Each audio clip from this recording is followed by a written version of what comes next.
Welcome back to the Nerdrotic channel. My name is Gary Beekler. I'm live in Sausalito, California, and I come to you from nerdrotic.com. And down in San Diego, back from the dead, feeling 100% better, is Dennis Bethalkis. What's up, Dennis? Actually, it's not San Diego. It's the surface of the sun. Actually, it's just the outer atmosphere of the sun, really. But yeah, I'm doing good. And also with us in parts unknown, Susan Layton. Susan, hey, how you doing?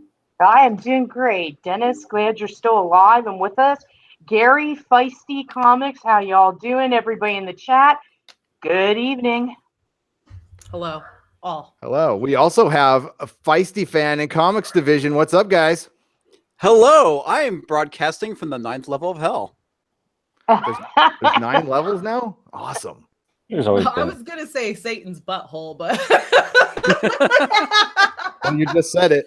hey! So- And I didn't swear. Butthole isn't a swear word, right? Oh, you can swear. I don't care.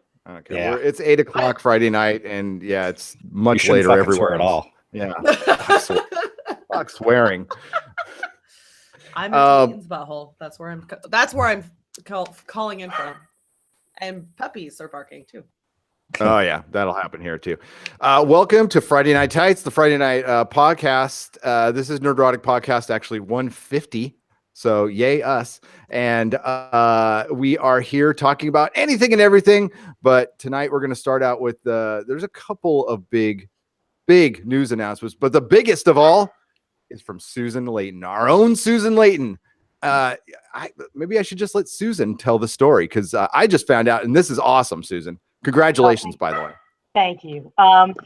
Well, everybody, apparently my experience with Ash vs. Evil Dead paid off because yesterday I was asked by the producers of the Evil Dead musical in San Jose to narrate the opening scene for the musical, which is basically recreating Professor Nobi's speech about the Necronomicon and the history from Evil Dead 2. So the voice that you will be hearing before every show will be me. And if you can, check out the show if you're in the San Jose area. It's for a good cause. They're affiliated with St. Baldrick's, who are great fighters against cancer in kids. They just reached $2,000 today. That's great. And plus, this stage show is out of this world. It's 3D. It's very top-notch, very cutting edge. So I highly suggest if you're in the area and you love the Evil Dead franchise and the universe, come see them. And you'll get to hear my voice at the beginning of every show. Hell yeah, that's brilliant, and I want to awesome. apologize in advance to the cast and crew of the production that we haven't pubbed you enough.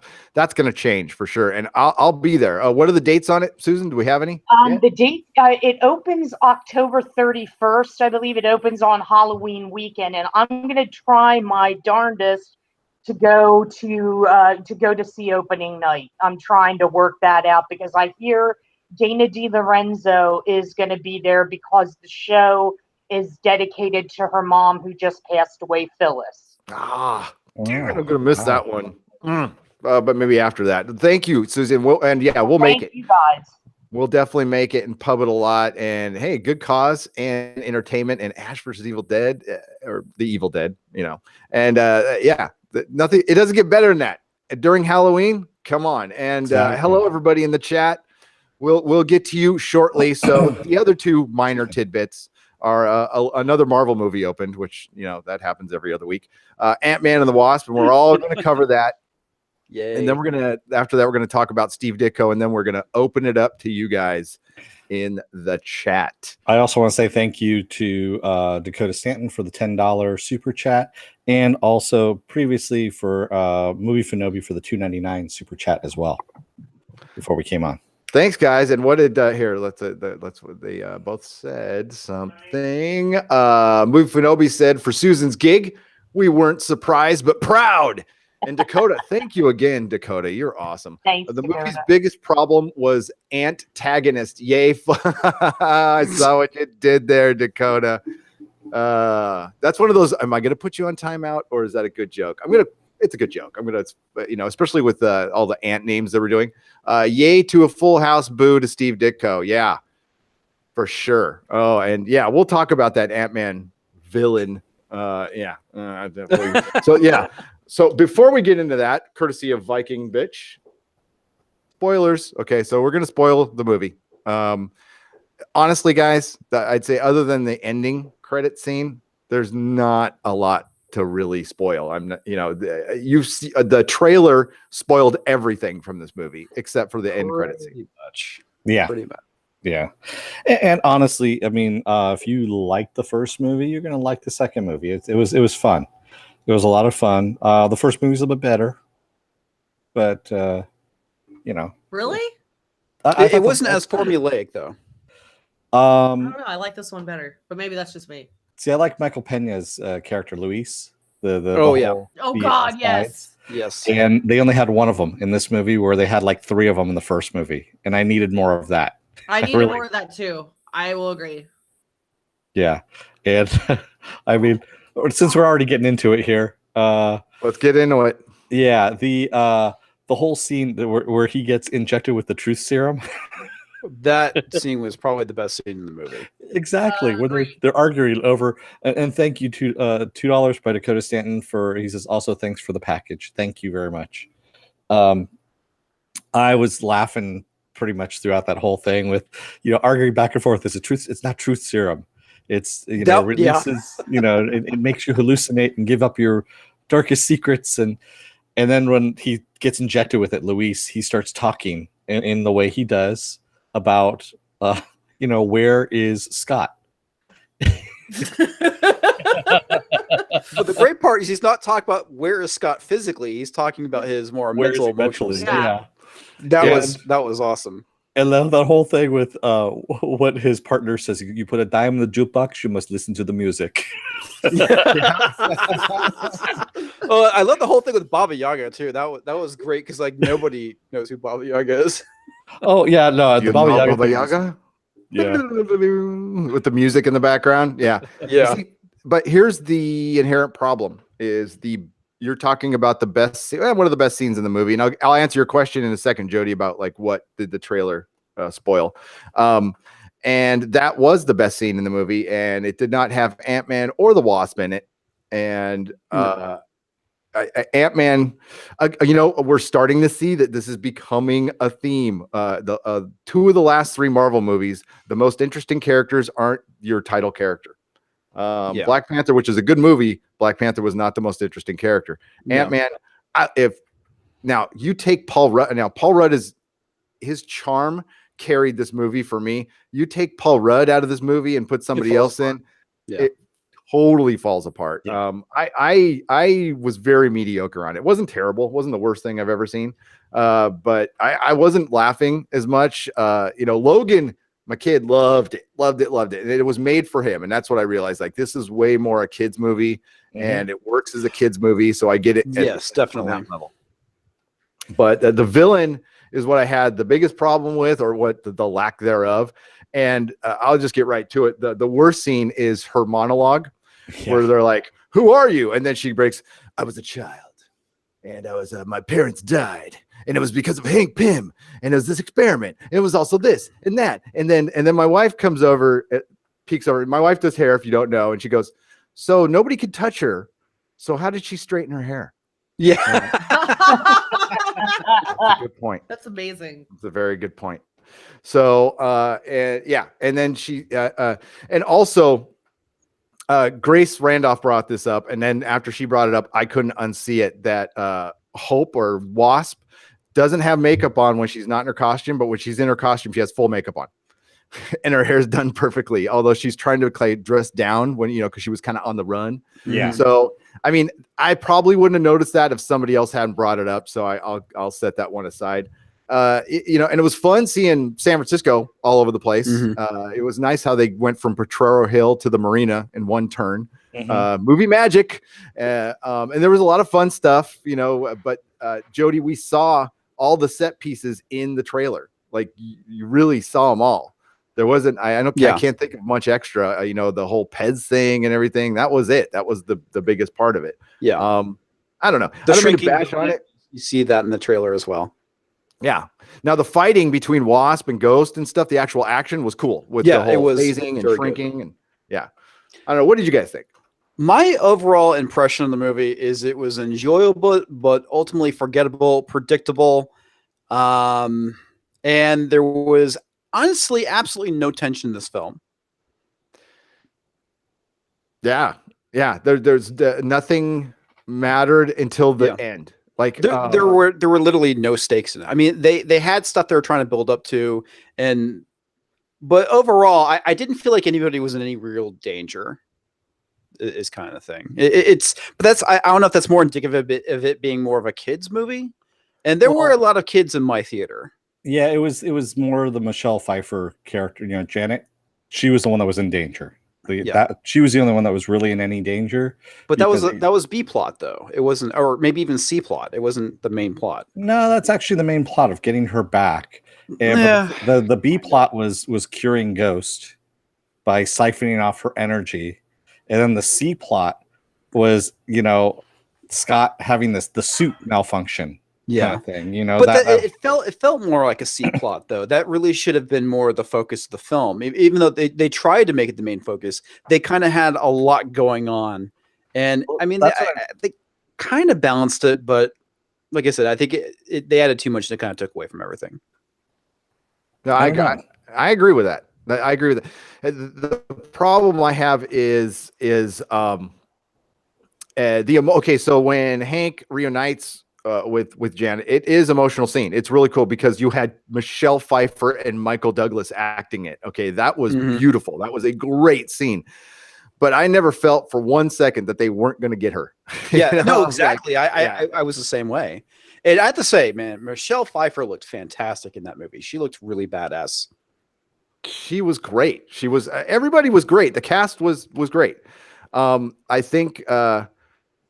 Okay, Edgar Wright fan. I'll freely admit it. Was it Peyton Reed who directed this? Reed, yeah. Peyton Reed, yeah, can't direct action. He's not down for directing action. He's good at directing comedy, which is difficult enough. The action set pieces were kind of meh. And yeah, it was just Disney since Thor. I've noticed this, which I enjoyed a lot. They really don't want to get too heavy emotionally for some reason, except for Infinity War, which is fine. But their other movies have been very light. So, I mean, and again, this is probably just a kid's movie, and that's the way they sold it. So maybe I'm being too critical, and that's cool. But yeah, it was, like I said, it's not like The Hulk or Dark World. Okay, this is a good movie. I recommend you go see it if you're a fan of the MCU. And honestly, if they would have just done a big build up to that end credit scene, if they would have made that the plot somehow, tied that in for the last half. Now that was brilliant. That was tense. I enjoyed it, but I saw it coming. Oh, totally. Yeah. You totally see it coming. People ruined it for me. I mean, like people were blabbing it on the internet and stuff. So, and I accidentally ran across it, so I saw it. I didn't mean to. My friend that I went with called it. He's like, "So, calling it now. This is going to happen." Are we spoiling it or? Oh yeah, we are spoiling. I put up the spoiler signs. So. Okay, so now I feel like maybe I didn't care so much because I seriously was in stitches the whole movie. Like I was crying during the school scene. Oh my god, I could not stop laughing. Like the use of I was telling because one of my friends always likes me to give a one sentence review of things, and I was like, well, here's my sentence review. It's a really good use of humor in script, props, and situational. So I enjoyed it because I like silly, stupid. I guess I'm a kid at heart. So there you go. No, I like it too. That whole thing when Scott. Yeah, I mean, I laughed a lot throughout the movie. When Scott's stuck in that 3-foot height thing and he oh god. runs.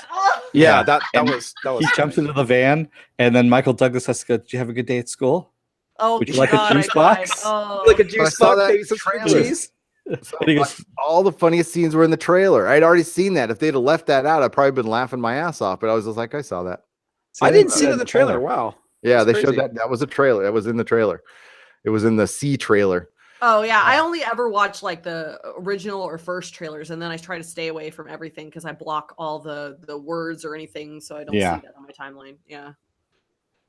Well, they should be able to show 3 trailers, and your movie should not be shown in that. So that's on them. I usually watch trailers, and good films will still save the best for it.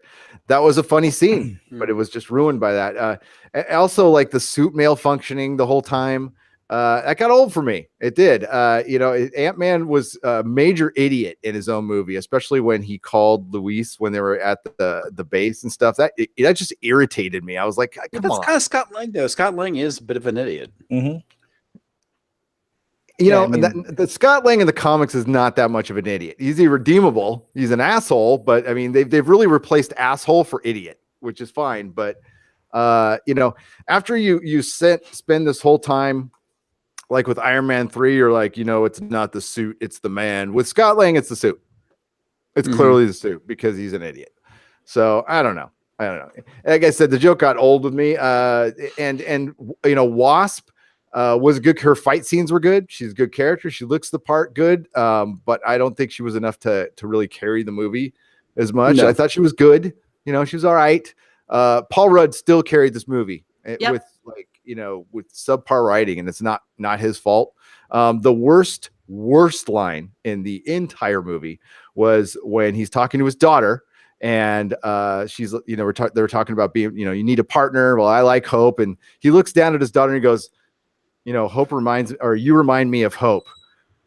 And I think that's just really creepy when your daughter reminds you of your girlfriend. Hi, everybody.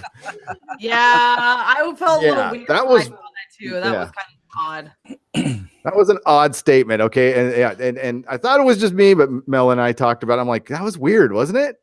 Maybe it's just me. I don't know.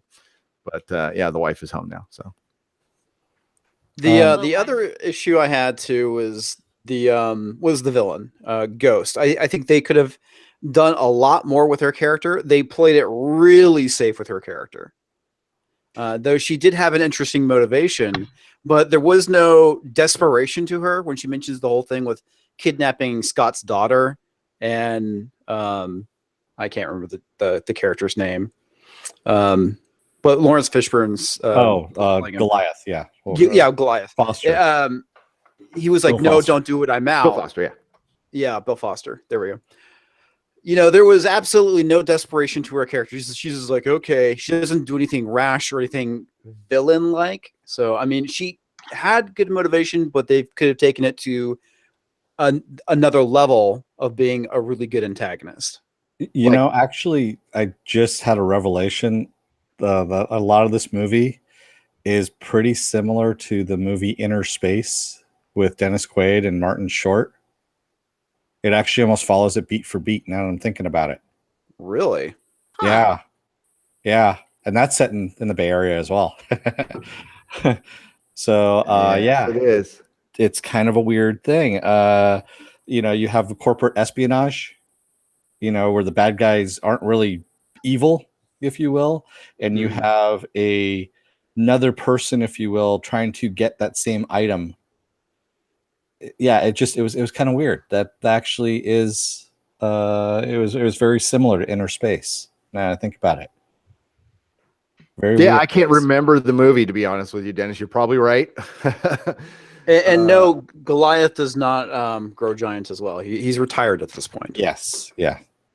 It's a good setup, and they set up Ghost for the future. Ghost has a great costume and great powers. Oh yes. So they need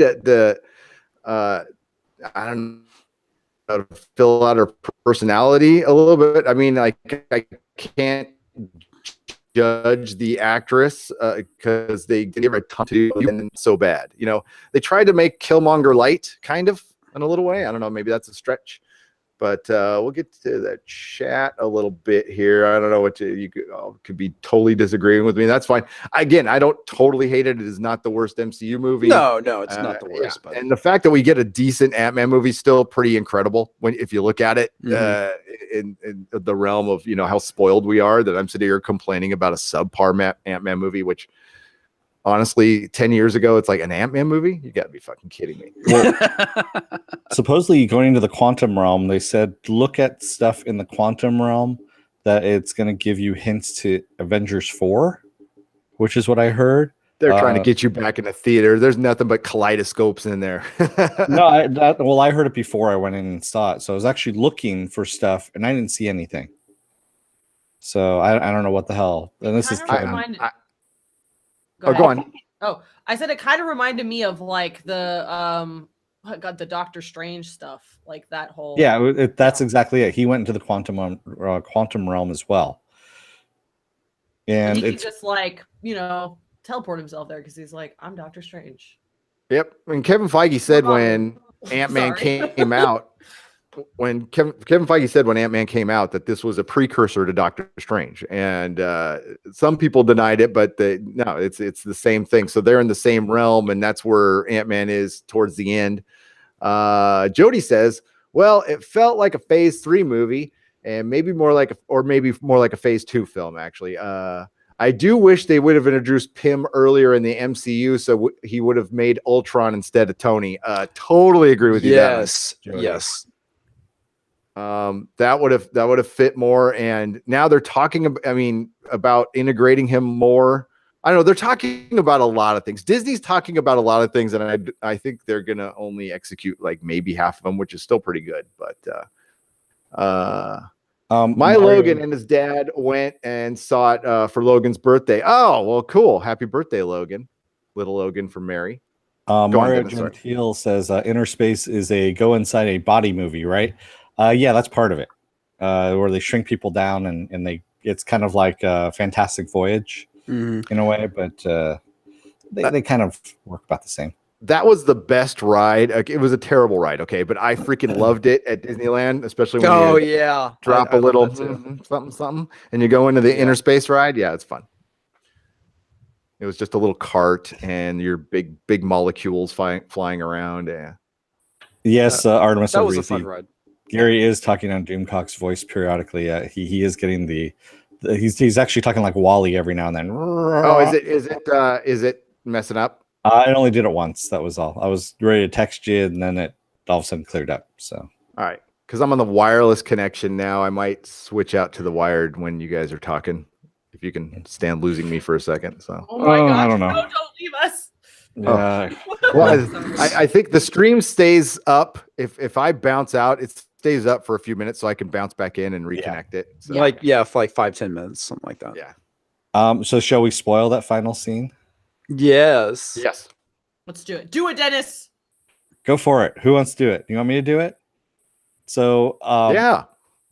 Basically, Scott goes into they've shrunk down the quantum realm gate tunneler is what they call it, and they put it in the back of Luis's van. That was great. Dang it! I don't have a sound effect ready. And Scott is going down into the quantum realm so he can get more quantum healing energy for their new friend Ghost. And Janet, Hope, and Hank are outside. They're actually monitoring him as he goes down. And it's kind of funny. He shrinks down and he goes in, and they're like, "Can you hear us? Can you hear us?" And they don't hear anything for a minute. And then he's like, "Okay, I'm here in the quantum realm." And they're like, "Damn it, don't scare us like that." So he picks up the energy, closes it back up, and they're like, "Okay, re-enlarging in 5, 4, 3. Haha, guys, very funny. Very funny, guys. What's going on? Hello, guys. And they show back outside what's happening, and all three of them have turned to dust. It's after the snap, the Thanos snap. So he's stuck in the quantum realm. Yeah. Poor Scott. He's stuck. Yeah. And they had that final credit scene, which looked like nothing at the surface, but it was kind of creepy because they go in and the TVs got the emergency. It's got the the emergency pattern. It's got the emergency pattern going on, right? And Antony, the ant, is playing the drums, but then he stops at the end, which maybe the ant can save him, or probably Doctor Strange or somebody's going to save him. But they did make a little passing reference that, hey, you know, be careful when you're in there because you could do this, blah blah blah, or you could get stuck in another part of time. You can So they get stuck into they a time introduced vortex. Yeah. time vortex. So they introduced your little. They planted the seed for that.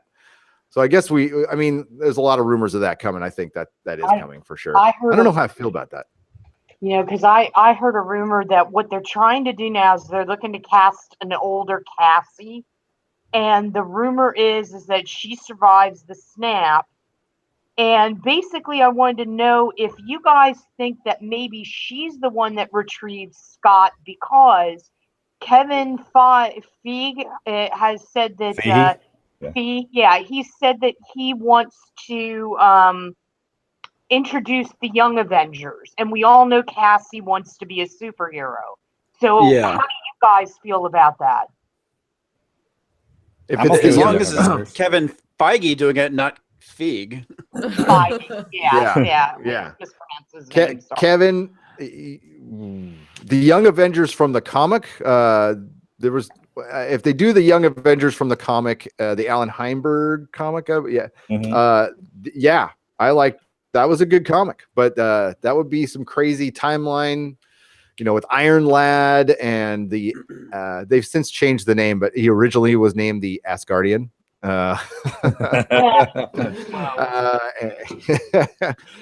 was the Asgardian, and that was actually a good book. It was while he was on it. You know, I don't know.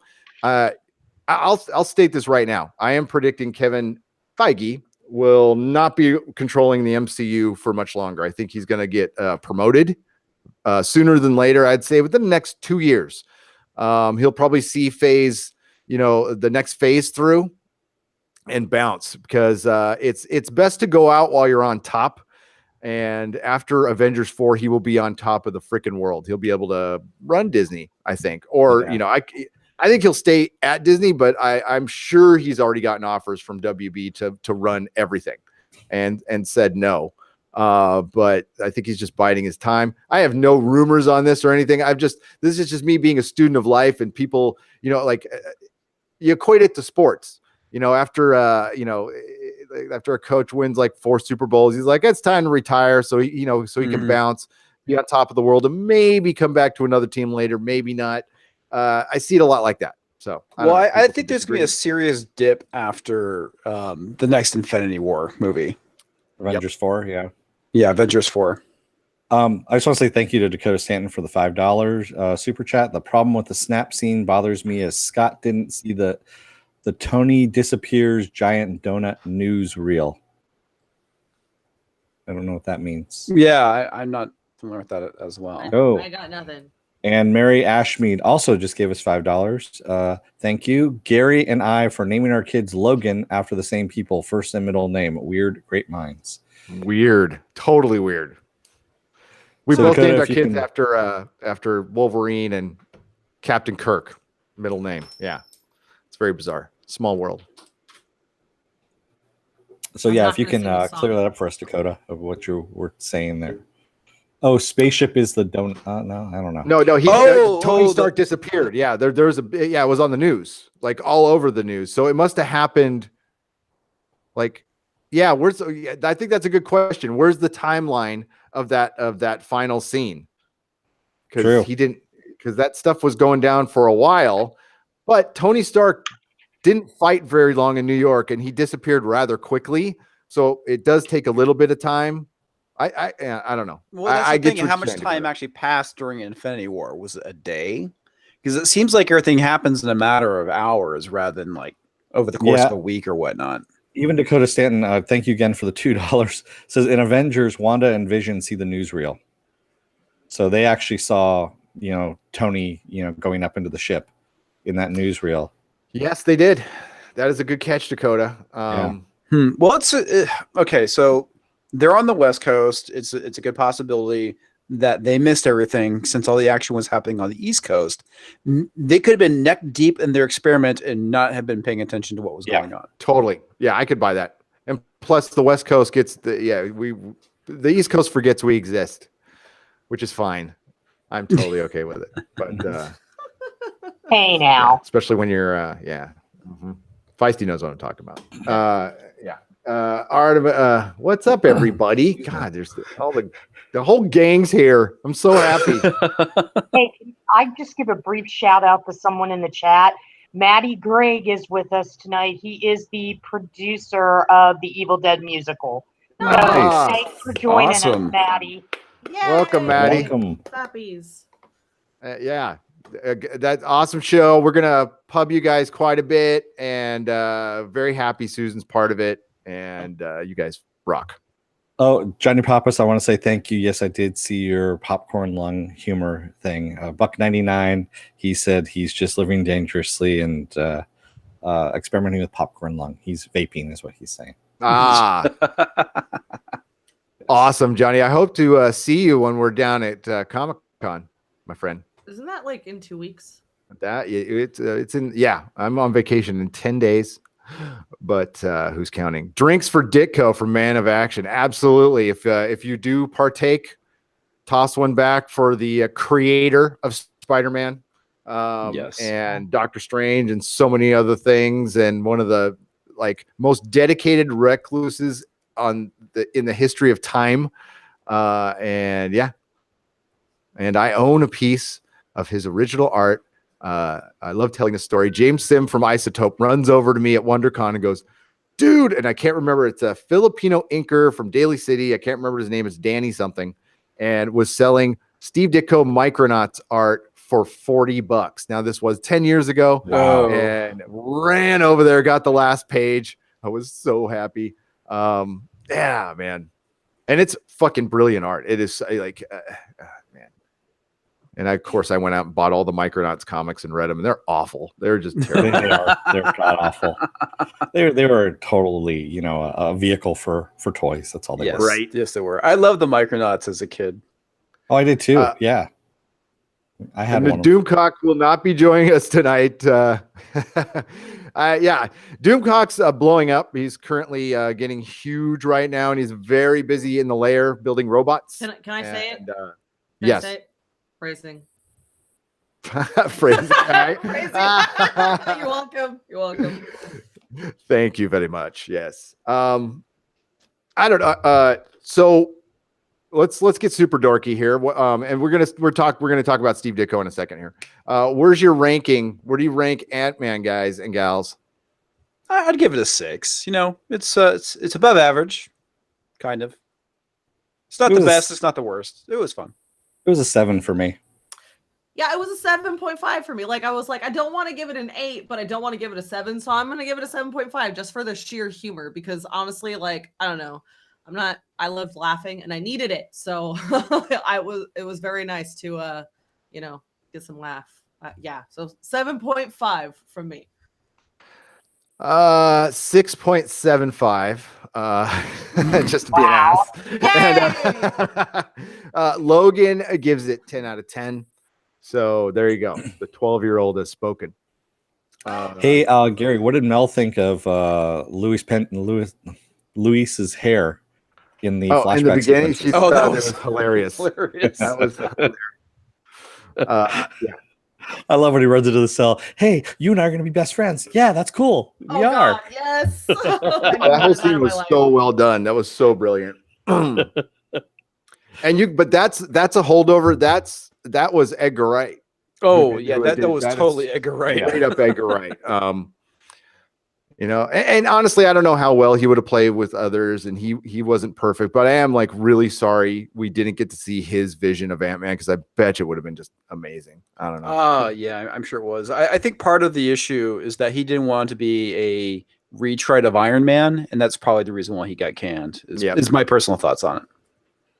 Yeah, he didn't want to be a director for hire. Actually, Midnight's Edge just came out with a video breaking it down. They do a great job of breaking that stuff down. Their research is spot on. So yeah, definitely check their history of Ant-Man video, and they kind of talk about.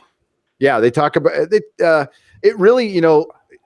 They parted amicably. They did, because Edgar Wright was really instrumental in getting the MCU off the ground with a bunch of people who aren't named. Like Joss Whedon was very instrumental.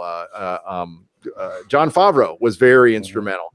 Some of the comic creators were in the beginning there. So yeah, he deserves a lot of credit. But they didn't like part like mad at each other. They actually parted. Him and Kevin Feige parted amicably, which is cool. Cool to hear. You know, shit happens. Mary Ashmead says my 16-year-old Logan gave it a 7. Oh, he's 16. There you go. That's pretty good from a 16-year-old, from a adolescent who's just starting to doubt everything you say, Mary. Yeah. Way to rub it into her there. Oh, she knows. She knows. Jody says I'd say it's between 7 and 8 out of 10. Not a perfect film, but still fun and enjoyable. Wish they'd cut Birch out altogether and gotten more Goliath. I don't know who Birch is. Oh, the guy from Justified. I'm forgetting his name. Oh, now. Walton Goggins. That's his name. Well, that's the actor's name, Walton Goggins. Yeah, he's a great actor who was completely like. Yeah, they didn't use him at all. Yeah. I completely. I didn't even mention him. I've completely forgotten. I freaking love that guy. He was so good in Justified. That's a good show, man. That's a good TV show. Carlos has something interesting trivia. He says that Howard Stern was supposed to be the original Ant-Man 10 years ago. Wow. What? Yeah. And I Man. remember that vaguely. Jody asked Gary, weren't there rumors that Michael Pena wasn't allowed to ad-lib improv as much with this one compared to the first Ant-Man movie? I don't know. I did not hear that. I wouldn't be surprised because he didn't. He clearly didn't, which is too bad. But they probably, with that all that ad-libbing, that does cost tons of money in production and everything. That's why Solo turned into such a crap show, because of the ad-libbing and all the started. Yeah. And I think, I don't know, they probably didn't shoot. They shot this one digitally, so I honestly, I mean, I guess it's time and editing and people sifting through it. You're not actually wasting film, which I don't know. They might have shot Solo on film. I'm not sure. Yeah, Goggins was also great in Vice Principals on HBO. Omari. Yes, he was Omari. What's up, Omari? Yeah, that was pretty funny. I like that. Yeah, so it was an okay movie. I think Ant-Man fits best, as with many Marvel characters, in the team setting. He was great for comic relief. He was great in Civil War. Paul Rudd is awesome, and he definitely worked out for the movie for his one. Oh yeah, he was really ripped. Yeah. Like, dang, dude. So yeah, so we'll move on to this will be our one sad bit of news, because this just hit before we went on, and yeah, Steve Ditko passed away, but I guess he passed away a couple days ago. Dennis, June 29th, they found him, and supposedly he had been dead for 2 days in his apartment in New York. And that's one of those things you could have totally predicted with him. Sorry to say that, like, they wouldn't find his body right away. I'll be honest with you, man. I didn't even realize he was still alive. I'm right there with you. I mean, only because I had been following him for a while. So you stalked. Sorry, go on, Dennis. No,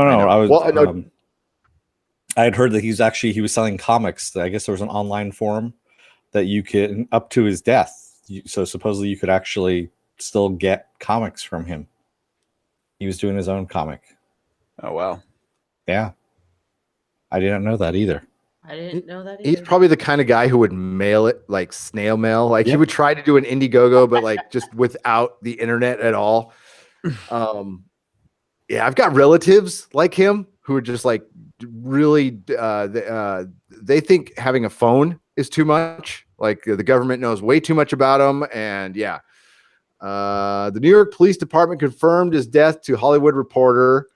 No cause of death was announced. Ditko was found dead in his apartment on June 29th. It was believed he died about 2 days earlier in 1961. Ditko created Spider-Man with Lee, editor-in-chief of Marvel Comics, stuff we already know, Sandman, Lizard, blah, blah, blah. Now they give you, so the reclusive Ditko was known as the J.D. Salinger of comics. From the 70s on, he rarely spoke on record, declining almost every interview request. He sat out the publicity booms that accompanied the Spider-Man films and the Doctor Strange movie.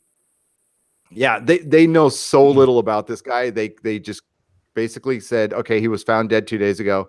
Here's a big thing on his past. They actually misspelled his name too later on in the article too. Ouch. That's did? what happens a lot of times when you do news articles, especially if you're only given like 1 or 2 bits of info. As a journalist, it's up to you to fill in the gaps, and that's usually what you do. Instead of Ditko, they said Ditka. And I'm like, wow, so Ditka died as well? Mike Ditko, wow. Which I'm not surprised. I mean, from the cholesterol counts that guy's got. And of course, Hey-o. we have to get all the celebrity tweets. No other comic creators. Neil Gaiman, I guess, counts. Okay. They had Jim Lee. Jim Lee actually mentioned him as well. No, I'm talking about this article in particular, Dennis. Oh. Yeah, it's just Edgar Wright, Neil Gaiman, Scott Derrickson, and Guillermo del Toro. I mean, cool people, but I feel weird about RAPing on Twitter now. I think it's so disingenuous. I just stopped doing it or on Facebook or anything. I don't know. It's like I didn't know the guy. I know. I don't do that stuff either. But I only do it if it's somebody that I had like impacted me in some way. Like something that maybe that they did, then I'll memorialize them, but not to the extent that it's done today on social media. Yeah. I love the fact that we know nothing about him and just his art speaks for himself. I mean, yeah, if you really dig, you can find out that he was a recluse and kind of a weirdo, but he's an artist. So what? So are all of us are. And yeah, it's, but as far as like emotionally impacted, I know nothing about the guy and he hasn't drawn a comic that I've read in decades. So, yeah. I mean, I'm sorry he's gone. It's a big deal, but this isn't like, Stan passing. I mean, comic shops will close that day. That'll be a dark day. Mm-hmm. Sorry to see he's gone, but, and you got screwed, Steve. Sorry. You got screwed, buddy. Yeah. But that's the way it was back then. I don't know if he would have wanted all that money though. Like he did turn down a bunch of money. To come out for interviews and stuff. He didn't need it. So, yeah, good for him. Oh, it's so hot. Somebody told me this story. Oh, it was Derek Robertson told me the story that it was through John Byrne, I think, where they were over at Ditko's house and he was doing some housework or something like that. And he was using an X-Acto knife on something. And to cover his table, all right, from getting scratched, he had all his original art on the table, and it was he was just slicing it up with an X-Acto knife while he was like painting in his house or something like that. Oh my God. Why? Because he just didn't care. Yeah, it was such a whack job. But yeah, sorry. But back to, I mean, I hear those stories a lot. Like I can't say who I was talking. I was in a comic shop talking to an artist, and he had stories of, I used to keep the stuff in my closet forever. It was just in my closet in bags. And and I was about to throw it all away, and then I started selling it. Made a lot of money. It's like, yeah, sell that. Yeah, but I mean, back, even 20 years ago, nobody thought about it. I used to. I figured there'd be some value to it someday. Plus, I really liked it. So Melissa and I used to go to Comic-Con a lot, and Dennis knows this. We'd find all the inkers because the inkers were given pages, as supplemental income because they don't make a lot of money inking, right? And they would sell great pages for 40, 50, 70 bucks. They'd be in that range. I got a stack of stuff I bought, which are, Paul Smith Avengers and it's like amazing stuff. Frank Miller Daredevil. I was with you on that one. Oh yeah. Mike Mignola. Mm-hmm. Third Wish Hellboy. Yeah. Maddie, thanks for giving us $10 in the chat. Wow. That's very generous. What does this button do?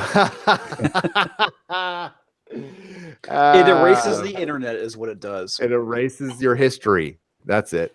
Kind of related to this, since we're talking about Ditko, Stan Lee is always brought up with Ditko. And this just came up fairly recently as well, like within the last hour. A judge dismissed the restraining order that Stan Lee had against Kia Morgan, the guy who was supposedly his handler for a while there, who Lee was saying might have participated in elder abuse. We don't know. But the reason why this restraining order got canceled was because Lawless, Tom Lawless, excuse me, Lallas, Lawless. God, that almost sounds like Tom Loblaw from Arrested Development. Yeah. Geez, he said he went to court and he was confronted in court by other lawyers who also claimed to represent Lee. So because of how confusing this was, the judge, Ruth Kleinman, said stating a lack of clarity about Lee's legal representation dismissed the request for a permanent restraining order without prejudice, meaning it could be refiled at any time. So yeah, it's just very weird shit still going on with Stan Lee. That is must have fucking been hilarious bizarre, scene. man. Yeah. I represent Mr. It Lee. is. No, I represent Mr. Lee. I am Mr. Lee. That is out of a movie. That is straight out of a movie. I wish I was kind of there. That would have been hilarious. Poor Stan. He just couldn't say no to anybody, and so many people got their claws into him. It's almost too late. I mean, like when he goes, it is going to be a nightmare. His daughter's not going to get anything. I bet that's why she's probably trying to. I don't know the whole story there, and I don't want to even. I don't even want to guess. It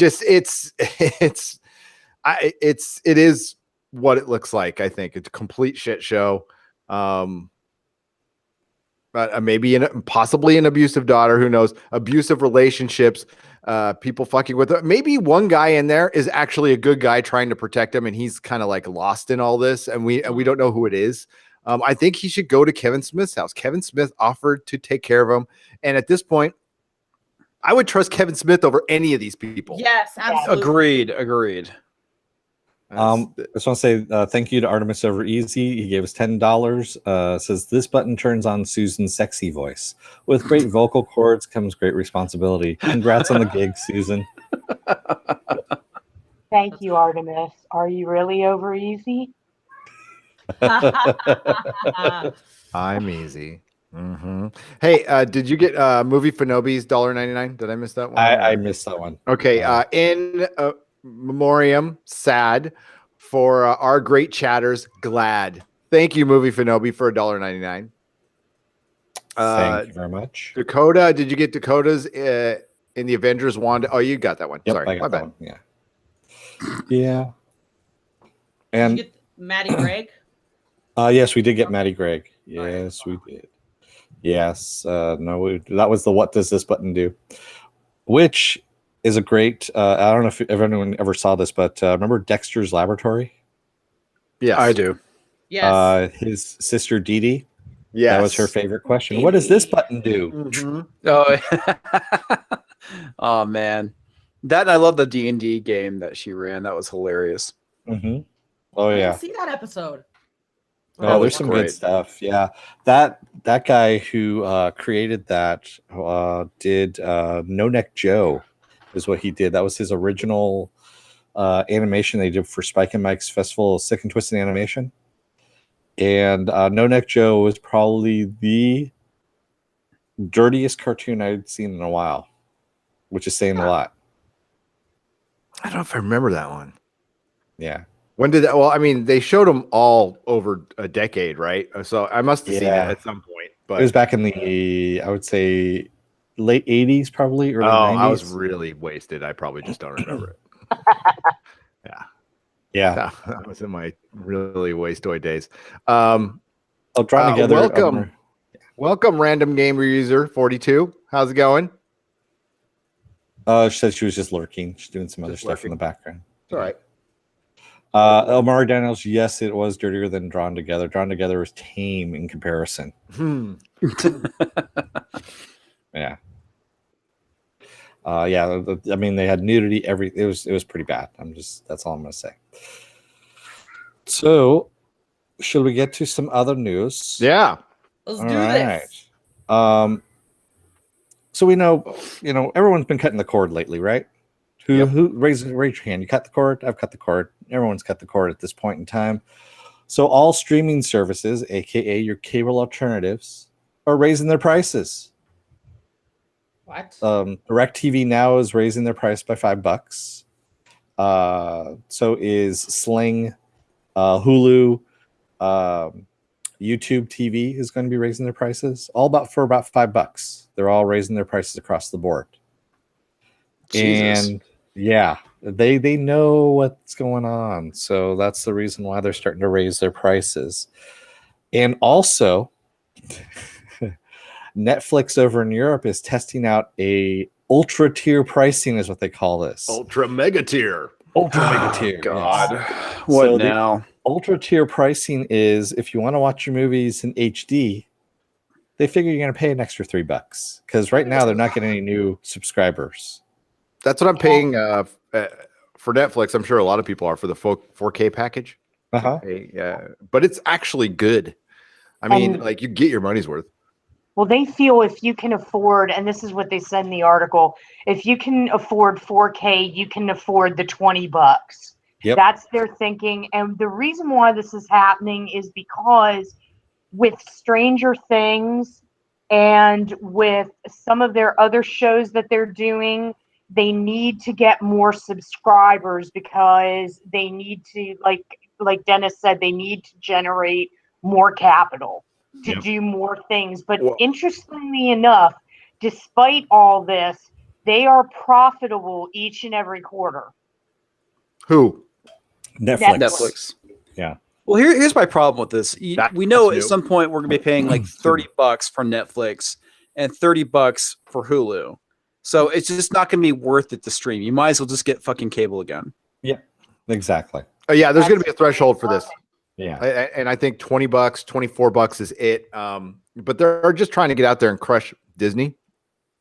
And it's frankly, Stranger Things is, I don't know. They're going to have to do something. Excuse me. Season 2 was good, but it wasn't the phenomenon that season 1 was. So, and they're living off of kind of like the company I work for right now. They're living off of investor money. So that's why they're just making shows and dropping them like look at their release schedule for this year. It is crazy. It is. They said that investor money is going to run out. And you can feel it because I'm at the point in Tesla where it's running out now, and then you start seeing the wheels turn and desperation sets in because the party's over now. That's going to happen within the next year. You know what craziness they did? Netflix paid $130 million for STD, and they can't show it in the US. Yeah, that's crazy. That is nuts. And so they have $15 billion, $15.5 billion is what they have. $10 billion of which goes into their programming.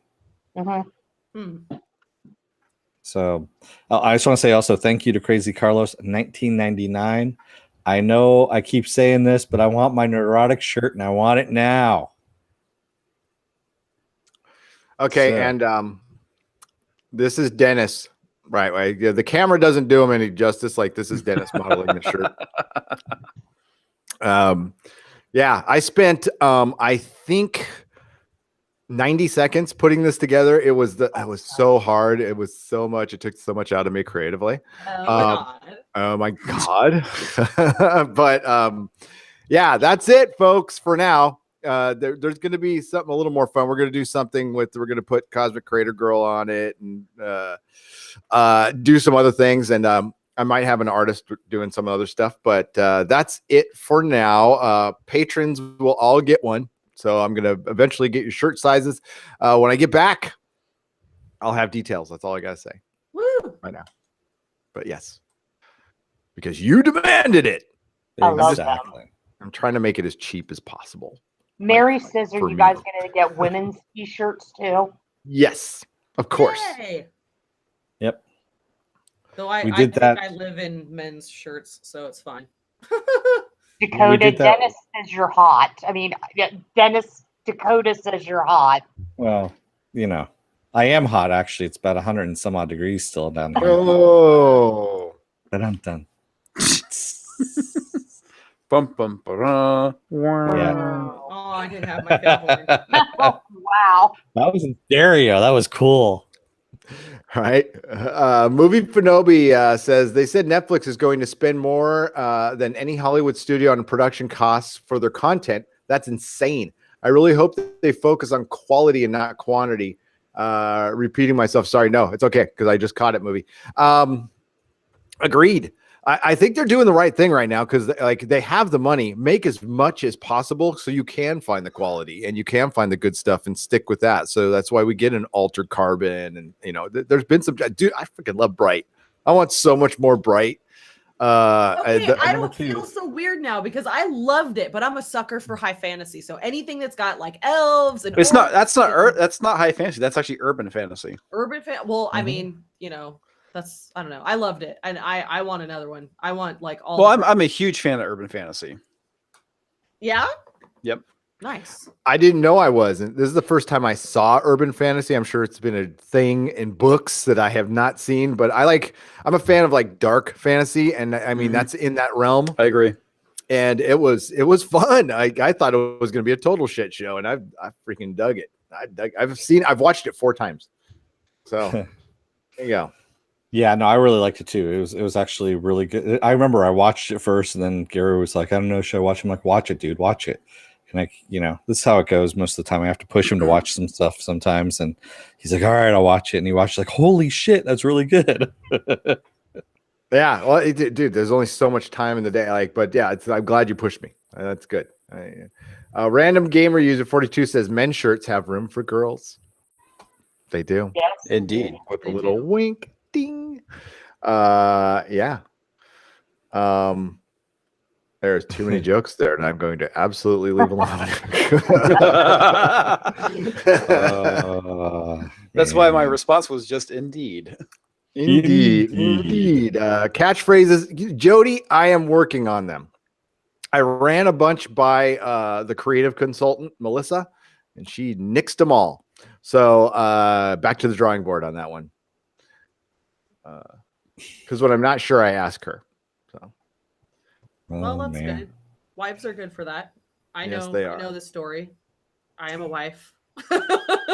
You are. I am. Yeah, Jody, how hot is it in California? It depends on where you are. It's in the hundreds down here in Southern California, up where Gary's at. It's in the high 80s. So, yeah, it's getting there. And tomorrow's...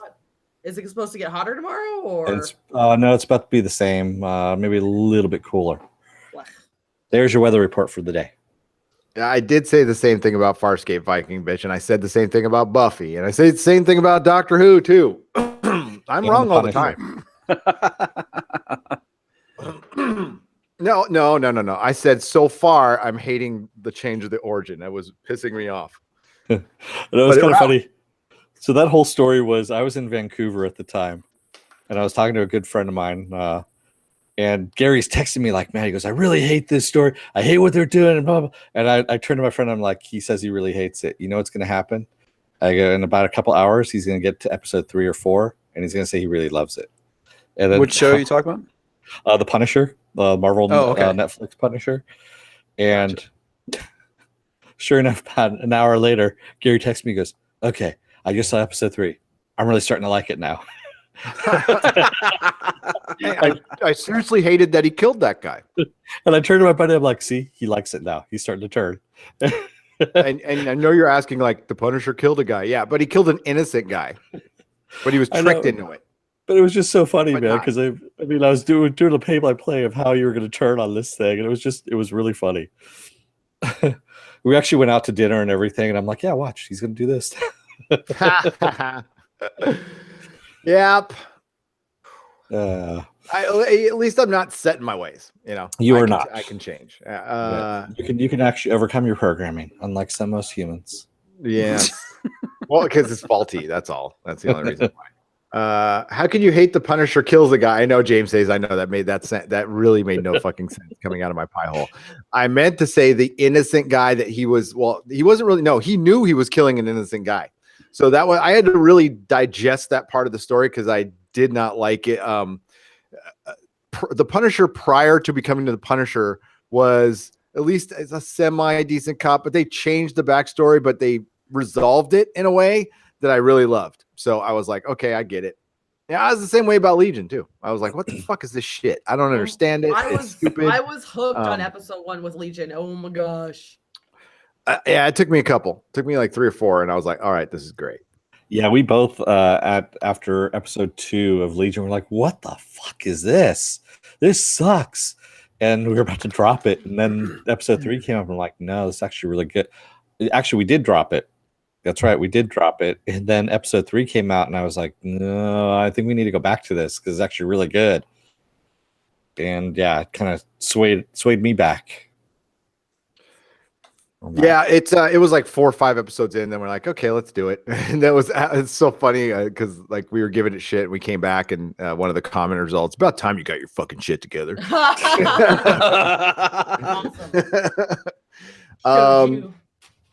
The Doctor Who leak scene, Jody. I am not going to watch 1 second of that. I don't leaked free. Not doing it. Not going to do it. You know that actually Are you actually going to watch it? No. Yeah. Yeah, I'm not going to watch it. It's just going to piss me off. Why would I want to watch something? And you know what? If people get enjoyment out, that's awesome. I don't want to shit on that. But I'm like, hell no. Artemis over Easy says, Gary, Dennis, maybe you'll feel the same way about Cloak and Dagger. Laugh out loud. I'm Cloak and Dagger is okay, but as I was telling Gary the other day, I kind of equate it to it's on the same tier as CW shows at the moment. It's not great, but it's not like total crap where I'm going to just drop it. Gary, of course, sees CW shows as total crap. So, yeah, I do. Agree to disagree. Gary, I'm in the same boat with you, man. Thanks. Yeah, I when you have Daredevil and Legion, I can't train it to go back to basically Arrow and Flash play like a cosplay web series. You know, that there's not good. And the costumes actually, when I go to con, I will see better costumes than I do, and the wigs are fucking awful. I mean, it's like they're bad. I love the wigs, man. The wigs are fucking hilarious. They're terrible. Yeah, well, they've actually started making them part of the joke now of the. What's that supposed to be a joke? What you're doing to superheroes right now, because all this camp and funniness, is you're turning him into 66 Batman, and you're making him silly again, and it's not supposed to be. Nobody wants that. Yeah. I was like, what's wrong? We've come way too far to have it go back to that. 66 Batman is, for what it's worth, that time period kind of captured, I guess, the state of superheroes, but we've kind of grown past that, and we don't need to repeat it. Speaking of which, go on. The line from Stan Lee's cameo kind of ties into that. Yeah, it does. Oh, that was actually pretty funny. Well, guess I'm paying for the 60s now. Yeah, that was fucking hilarious. I just want to say thank you to Brian Smart for the $5 for Brian. Dennis's stash and goat. Thank you very much.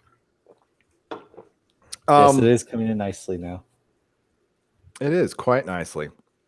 No, see, but Batman took 20 years to recover. 22 years to recover from. I mean, the 66 series was cool. It got me into comics. I loved it as a kid, but it tainted Batman for a long time. So it had to do this rapid course correction to become the Dark Knight, to where now when people read Batman now, I was debating with people in my comments, like they see him as dark, and I keep on hearing like Batman deserves happiness. Batman's been happy. He's been happy before. He was very happy in his job. He wasn't like this untreated depression, dark brooding guy all the time. Okay, it's your frame of reference of comics, So he's been happy before. The thing is, he wasn't campy. He's always been. The animated series gets Batman absolutely 100% perfect. That's perfect Batman. It's a little fantastical and weird, and it's great. It's great. It's the 30s were such a weird time for storytelling, but if you listen to the old Shadow radio shows and stuff, those things were bizarre and dark and creepy, and that's what Batman was to me anyway. And you know what? There's room enough for both Batmans, for the dark Batman and for the light Batman, like Batman the Brave and the Bold. Brave and the Bold. Brave and the Bold is an awesome series. But for a cartoon, hell yeah, awesome. But for a film, a live action film. No. I know I like Nolan stuff, but that's too dark and too real, So I want somewhere between, Keaton's Batman and Bale's Batman. There's got to be a happy medium in there. Well, Ben Affleck was it. He just needs a good storyteller. That's all. I kind of like live action Batman the animated series is basically what we need. Yeah, that would be fantastic. Yeah. And speaking of Batman the animated series, it's about freaking time. But on the new DC streaming thing, DC on Universe is what it's called. The first 2 seasons of Batman the animated series are going to be broadcast in HD. Nice. For the first time. It's about freaking time. That's all I can say. It's not as expensive to convert animation, especially 2D animation, into HD as it is live action. What the fuck is taking you so long? What the hell? Yeah, exactly. I actually like that trailer. I like the idea of the one-stop shop where you get your comics, your movies, your television. I really like that they threw in some old school Wonder Woman in there. I really enjoyed that trailer. Yeah, I'm at first I was kind of like, what is this shit? And then when I heard that they're actually going to put everything together, and I think it's going to be $5-8 a month, something like that. Right. I was like, okay, I can get behind that. That's actually not too bad. We're gonna have to be discerning with our streaming services now. I mean, I right now I kind of have every streaming service. I think I'm subscribed to like 6 or 7 of them just to cover everything we need to cover. But I'm really gonna have to look into it now because it's getting kind of expensive. I like what Man of Action said. Green Hornet is Batman on cocaine. Yep. He is. He is. So is that theme song. Yeah. Slurmy Scott, Jerry Hall was in the Batman movie. Now she is married to Rupert Murdoch. Take that, Mick Jagger. Yeah, well, Rupert Murdoch is only slightly richer than Mick Jagger. Slightly. Mick Jagger's pretty damn fucking rich. He's married to Jerry Hall for real. I'm not surprised. 89 Batman. Oh man. And Lubella says Batman is dark and ridiculous at the same time. As captured by he and his main villain, the animated series captured this perfectly. Yep. Yeah. It captured everything perfect. I mean, I watch one of those like a week. I don't get sick of it. It's I mean, some of them are better than others, of course, but yeah, there's not a better. My absolute favorite one, and also if you ever watch them with the commentaries are brilliant. By the way, they're awesome. My favorite one is the one of the doll that is a girl. It's a woman who won't grow up. She's stuck, perpetually as it looks like a doll, and the amount of pain in her voice that you can hear, because no one takes her seriously, no one looks at her as a grown-up, and she becomes this villain in her own right because of all this. And I was like, wow, that's actually really kind of deep for a kid show. It's supposed to be a kid show, and they did a really good job of that one. I think it stopped being a kid show about halfway through the second season. Or never was. I don't think it really truly was. They build it that kids. I mean, I wasn't young back then, but I don't know. I was in my 20s, and everybody I knew was watching it like clockwork. It was the most important thing to watch over anything. Yeah, I dug it. Dug it the hell. Artemis over easy. Doomcock. Yes, not here tonight. But he's doing well. Thank you, Mufino, for the $1.99. Susan Red for Dennis's growth on his face, guys. It's growing. It is. Yes. It's like Chia Pet. I think he means Susan Reed, right? Movie Finobi, you want her to read that? Oh, I think so. Susan's been awfully quiet too. Yeah, read it, Susan. She's filing her taxes. Is she? I don't know what happened there. We might have lost Susan. Susan? Yeah, I've been having some issues, guys. Sorry. That's all right. Yeah, okay. we're having some bad storms. Yeah, can you hear me? Yeah. Yeah, I can Yeah, hear we you. can hear you. Guys, sorry. Sorry. We just have a little bit of echo. That's all. We're having some bad storms. Yeah. We're getting some feedback here. Hang on, Susan. We're gonna have to mute you for a second. All right, continue. And Go yeah, see Omar Nancy Daniels, Bird you're now. right. The animated show did create Harley Quinn by Paul Dini, the wonderful Paul Dini, which is probably one of the best creations done in a TV show, animated TV show. I don't know if I agree with the slutty version of Harley Quinn, but you know, The new, I know, original. I like the OG version myself. I'm a fan of that. Let's see if Susan's back yet. See, sometimes it takes a second for it to like cycle through. So, you keep reading chat, Dennis. I am. So Jody says to Omari Daniels, Batman the Animated Series and the succeeding animated shows were awesome. I have yet to see more of those, but Spectacular Spider-Man was pretty good before it was canceled.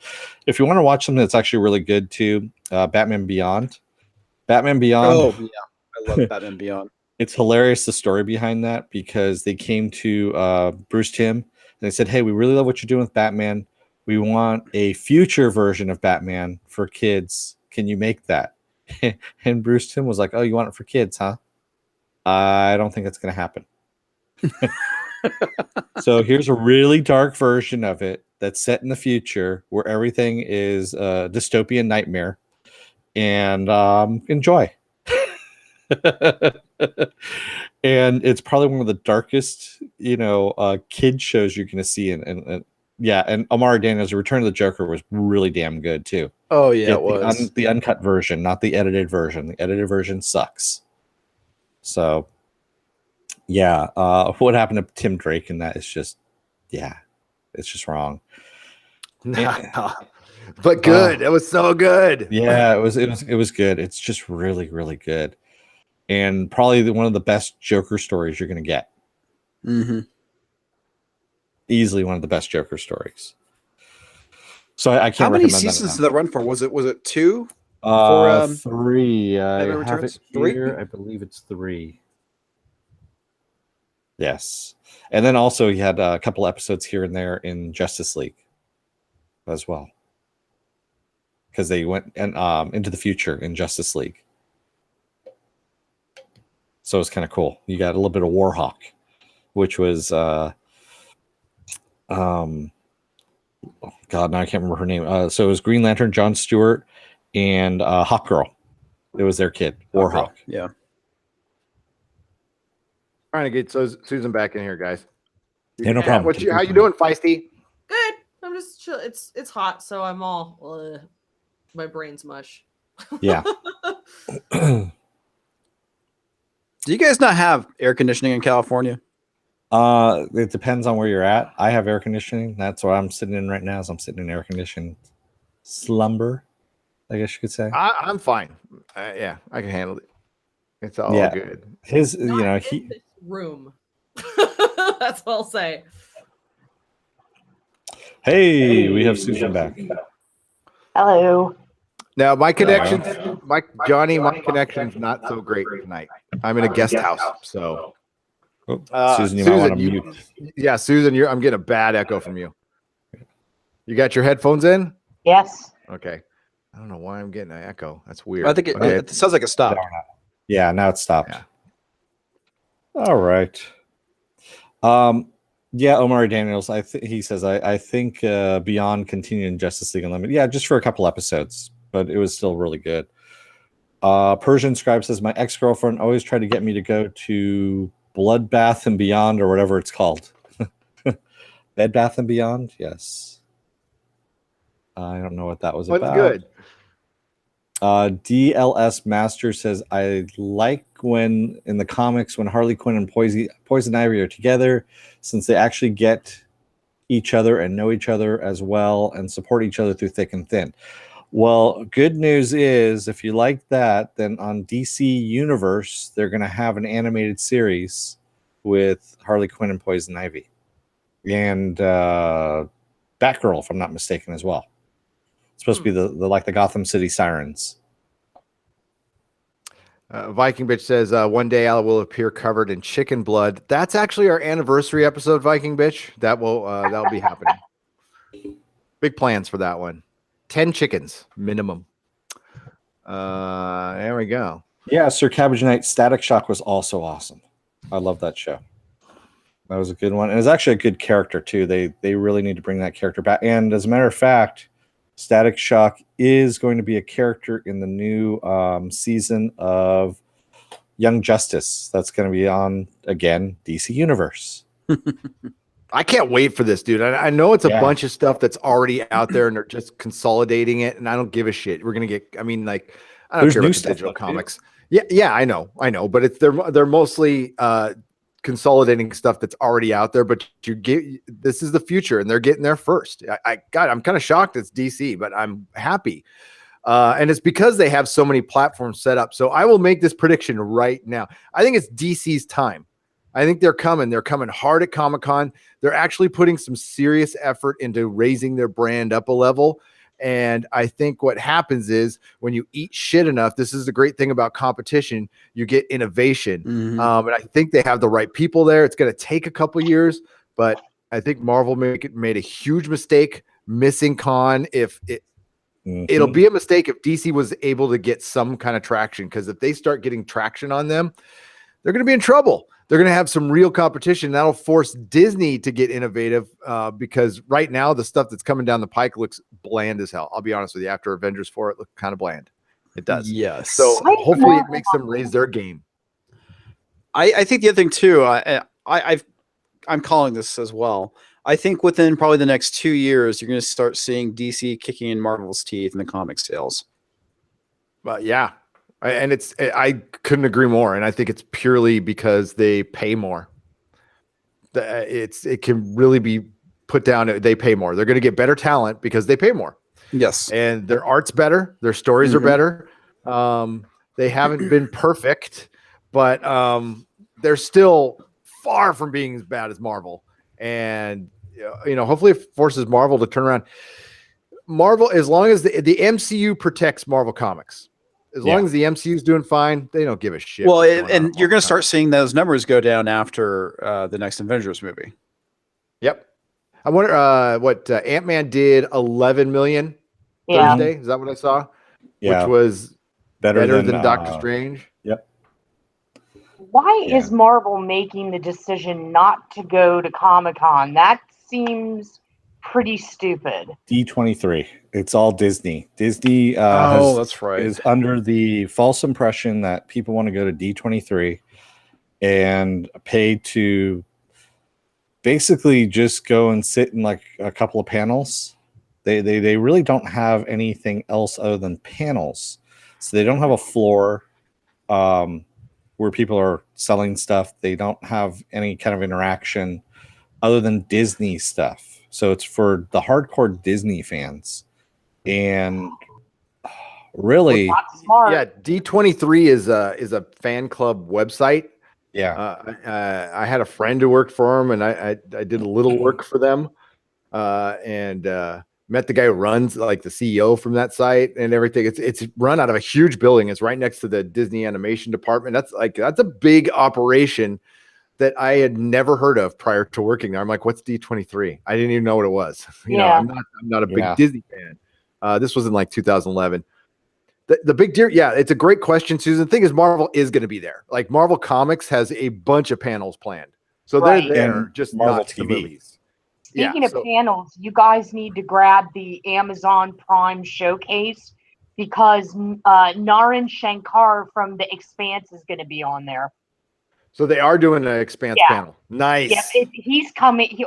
The creator, well, not the creator, the showrunner is going to be part of a panel for Amazon Prime Video, their showcases. So you're going to get them, Jack Ryan, The Tick, all the stuff that's going to be huge for them. Ben Edlund. Yeah, they have Ballroom 20 an entire day. So Yeah. I'm sure we're gonna see like The Boys. We're gonna see Good Omens. Yep. Amazon's coming. They're gonna we might be covering more Amazon shows than any pretty soon. So and I'm looking forward to that. That's gonna be good. Wow, they're doing Good Omens. Holy shit! Yeah, they're doing good. Yeah. With good David Omens, yeah, Tennant. So with David I No got a fucking question. way. Is he playing Yeah. Crowley? Yes. Yeah. Or no. Oh. It's on. I'm forgetting who's the other guy. The other guy was Michael he's in Sheen. yes. Yeah. Oh, I love him. Michael Sheen. Two of Yeah. those. Dude. they're I got a funny. question for you guys. I'm brand new to like I think during the whole Expanse thing is when I got on board with Amazon. When they do you guys watch any original Amazon shows? Do they release it like Netflix all at once, or do they do like weekly episodic half seasons? Half seasons. Yeah. Ooh. They split it into two. Yeah. Which we thought was kind of bad at first, but then we were thinking about it. It's like, actually, this is pretty smart because you drop 6 episodes and then you leave people wanting more, and then you drop the other 6. But it can also be bad because if you only drop 6 episodes like they did with Jean-Claude Van Johnson, which was an awesome show, and then leave it in a cliffhanger and then never give you the second half of the season because they cancel it. Game of Thrones is the biggest show in the world right now. It's the biggest show in the world because they drop it once a week. If they dropped it all at once, it wouldn't be. It flat out wouldn't be. It's still bad to splurge out all your stuff, for lack of a better term, because it's out of the air. Like Luke Cage only came out a couple weeks ago, Mhm. and it's like ancient history. But if it came out weekly, we'd only be on like the 4th episode right now, and we'd still be talking about it. Yeah, they're gonna have to change that because I don't think that works because it makes your media that's what way Hulu too does. disposable. Hulu does that once a week thing. Yep. And it works. Yeah. Because it gives anticipation, because you want to come back and see the show. And I don't know why they choose some of these streaming channels choose to drop like 5 billion shows all at once. I guess they figure people will come to it when they come to it. You're right, and if Cloak and Dagger was like released all at once, it would be a memory. I don't think people would go, "What? Cloak and Dagger was a show?" Huh? Jody says, "I gotta say, I'm not sure whether or not Captain Marvel is going to be good. We haven't gotten any trailers or anything, right? Zero. Sure. I think that's gonna suck. We got a picture from Yes. Samuel L. Jackson. He's wearing an official shirt. This is from the costuming department, and it has Captain Marvel on the shirt in her uniform that we comic book people know, with the mohawk. I was not impressed with the look. I don't know. What do you guys think? It's not my favorite uniform. They're trying to make it look like the Marvel uniform with a mix of her, which is cool. That. Yeah, I didn't see that either. I can't see that being the uniform. I really can't. Like, that's the one. Did anybody ever discuss how Brie Larson got that role? Because I think of Blackmail. superheroes, she's a good actress, but when I think of superheroes, I think of different types of females. Yeah, Katie Sackhoff would have been an awesome Yeah. Captain Marvel. I can pick up 10 people I would think before Brie Larson. That was a shock. She must have either done a great audition, or she had just won an Academy Award. And honestly, that's how much work goes into casting sometimes. Like, who's the last person who won an Academy Award? Brie Larson. Get Brie Larson. Get her on the phone. Jimmy, go get some more Coke. Daddy needs more Coke. I mean, I knew she won the award. I guess I was just like, I guess I was just wondering, because that's not exactly how I see her as an actress. Not that people can't change, but this is Captain Marvel, and she doesn't have that persona as of yet. Now, if the argument for Captain Marvel is it's going to be Iron Man. Okay, Iron Man was kind of a blank slate before the movie came out. I would argue that till the end of time, but for the general population, for the normies, nobody knew about him. He was a B or Yeah. C list character. They can make a lot of changes to her. Nobody's gonna freak out. It's a lot like Blade. Blade, like not a lot of people knew about it, so they were free. They didn't have any the people talking about canon and stuff like that. They just threw out a Blade movie and it was good. So it could be good in that aspect. She's got a lot of stuff on her shoulders right now. I don't envy her position, especially when they're like, "You're the face of Marvel now," and she's all, "Huh? Okay, cool." Well, that's the thing. It's not working currently for the comic books. They've tried to make her one of the A-list characters, and it keeps falling flat every time they reboot her comic. Nobody cares about Captain Marvel. No. Well, you know what? It's Disney doesn't either. They've given her a bunch of chances with comics, but let's take a look at the talent they put on those comics. It's been really mediocre to subpar. They haven't put it's the same talent. Yeah, they put the same people on it. I mean, that's the thing is they don't give it to a Cates or something like that. They don't give it to top-notch people. Well, the other thing too, I mean, which kind of sucks about it is that her power set is very generic, and generic in the sense of basically she's Superman. Yeah, there's nothing really kind of interesting about her besides her backstory. Her backstory isn't even really all that interesting. Well, they're not going to use it. Well, they're tossing it. They're going to do something different. I'm hoping Chewie is in it. Who? Her Chewie? cat. Oh, That's like, I don't know. I like the cat. That's all I got. Is that a recent? That can't be from Miss Marvel days. I don't remember the cat, but Agent Future has a good and interesting idea. Emily Blunt as Captain Marvel. she was supposed to be Black Widow. Yeah, she Wow. was. Yeah, I and think I vaguely remember that. Oh yeah. Imagine. The Mario Gentile says, "What do you think about Jared Leto playing she got Morbius?" hurt or something happened. I think he'd be better Morbius than a Joker, for sure. I think he'd be okay. The fact that, but not Morbius not being in a Spider-Man story is lame.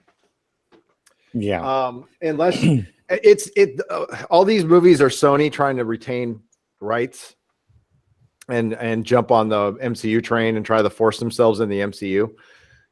It's not going to work. And it's all Amy Pascal.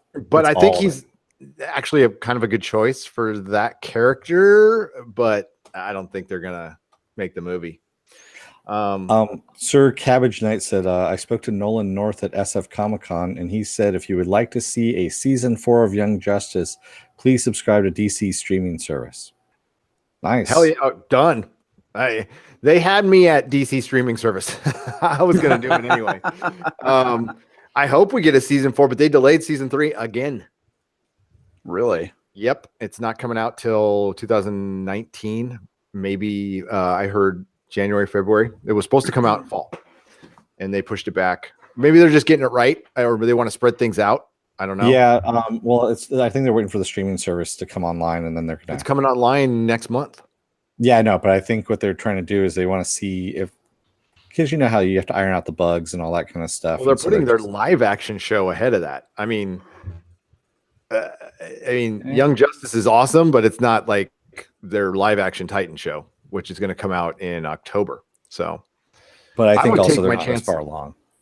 No, and Young Justice is also not going to bring in new viewers. I mean, it's going to bring in the people who loved it, and hopefully new people will see it. But that's not going to be the thing that Titans is going to bring people in. The normies, so we say, because that's who pays for everything, folks. That is very true. The normies. Amari Daniel says, if Tony Stark doesn't die in Avengers 4, I wouldn't be surprised if the MCU tries to set up Civil War 2.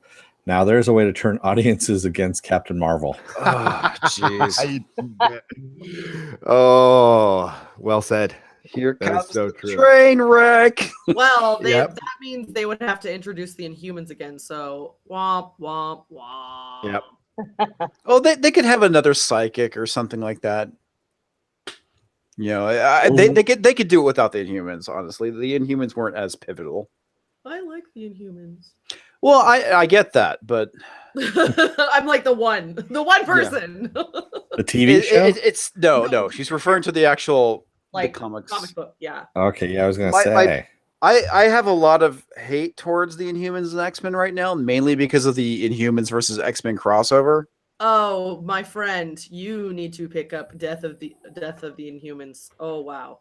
I will not, simply because they made Inhumans versus X-Men. Well, okay, that's it. Omari Dan. I can I'll tell you be how it over here ends. with I my can tell you how it ends. They comic don't die. They don't die. Yeah. But yeah, some Inhumans die, but it's like it's Jack who has like a third arm coming out the middle of his back. That sounds awesome. He's called the back scratcher. Oh. He's really great at parties. He's really great at parties, and he can shave his own back. He's called Tripod. Sorry, that's a different body part that's long. Yeah. Hey. Heyo! Omari Daniels said and Anson Mount had already moved on to Star Trek Discovery, so they have to recast Black Bolt. I like Anson yeah. Mount too. I do too. He was awesome in Hell on Wheels, or not Hell on Wheels. Yeah, it was Hell on Wheels. Yeah, you're right. And he Yeah. honestly, I think, was the best person to cast for Black Bolt, mainly because he's very expressive in his face, and you need someone who can do that. And unfortunately, that show was just awful. Yeah, and that shows you how important a director and writer is, because the actors weren't bad. And good That was not a costuming. bad cast. And costuming. Thank you. Dennis has a photorealistic 9x12 foot painting of Anson Mount on his ceiling above his bed. He do likes not. Anson Mount. No, okay, sorry. It's, Wow. it's actually 10x15. Sorry, my That's bad. amazing. It's actually I'll small. buy it from you. That sounds kind of interesting. No. Anson Mount is a handsome man, and I think he'd be. It sucks that, because I think he actually looks like Pike from Star Trek. He's just gonna Yeah. be terrible, and it's Oh, not it's going to gonna be his be a fault. horrible show. Well, they're going to actually make him feel an bad. idiot. Yeah. Michael Burnham is going to teach him he's going to teach him how to use the Enterprise, and and then teach Spock how to be a. That's all it all. By the way, Star Trek Discovery. We have Robo Gary. Yep. Oh, Robo I Gary. thought I lost you. It sounded like you guys were silent there for a second. Yeah, well, we were listening to you robot out. I heard something. She's gonna teach him how to run the Enterprise and teach Spock how to be a Vulcan. What Yeah, is that's that? pretty much it. That's all I Basically said. the gist of it. Okay. That's Star Trek Discovery season 2. You got it. Exterminate. Mikey Spock. I love that. Mikey Spock are gonna teach Spock how to Spock. Yeah. just cancel it already. That show has gone awful. Oh my god. My favorite one was EVS predicting episode 9, and he said that Ray is gonna teach Yoda how to be better with the Force, and then she's gonna teach the Force how to be better. Hey, speaking of which, we got some casting news on that. Oh boy. Oh god, yes. So for episode 9, who's in the talks to be cast in episode 9 but Carrie Russell, This is no surprise. Felicity because- herself. Yeah, Wow. because she started with JJ in Felicity, and then in Mission Impossible. So I'm surprised at the choice, but yet not surprised. And so we're taking bets right now what the subtitle for episode 9 is going to be. Felicity in space, maybe. Yeah. Yeah. So she's gonna play what? Mara Jade or Ahsoka or I'm guessing Mara Jade. How can you have Mara Jade though with no Luke? I know. But Well, I've this heard is- the rumors previously that they were going to have Mara Jade, and it's like, yeah, how is this going to work, folks? It's no longer It's not. so, like they can do whatever they want.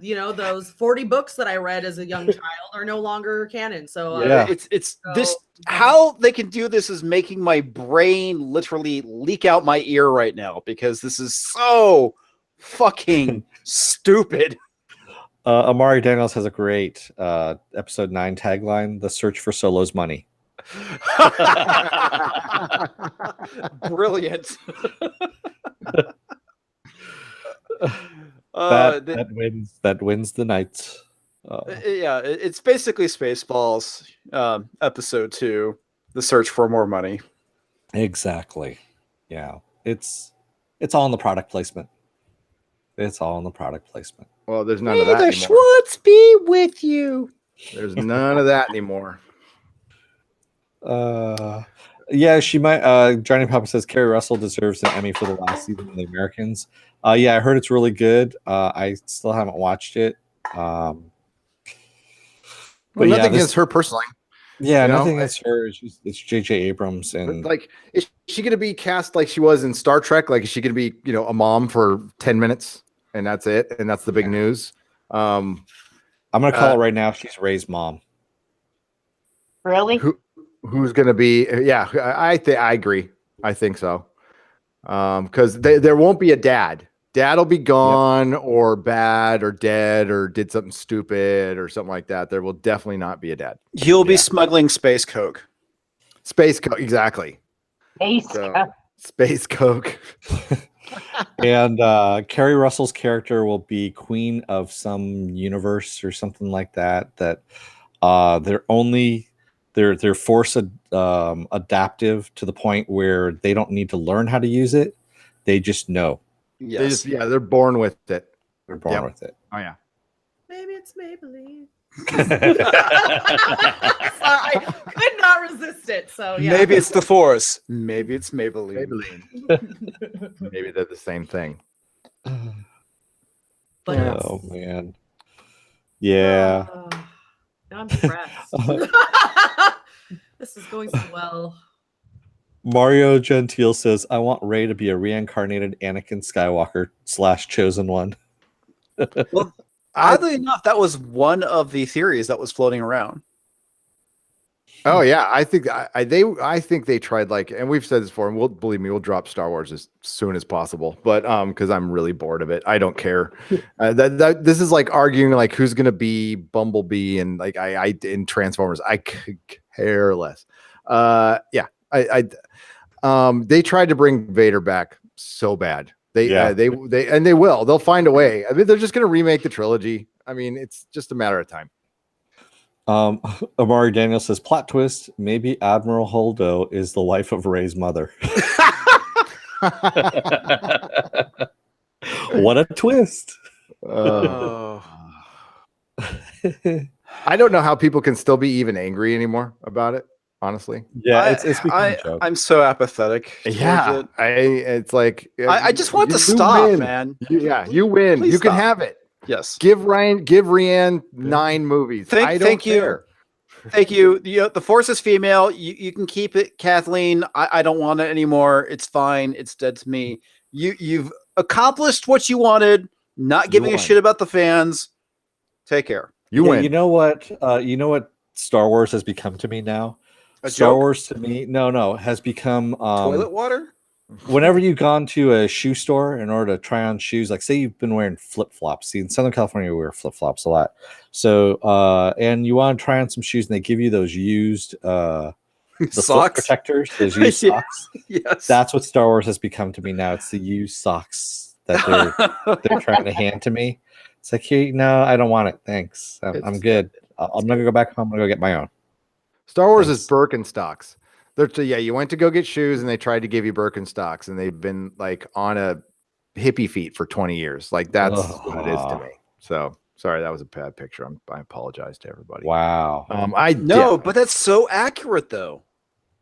It is so accurate. Yeah, it's done. It's like meh.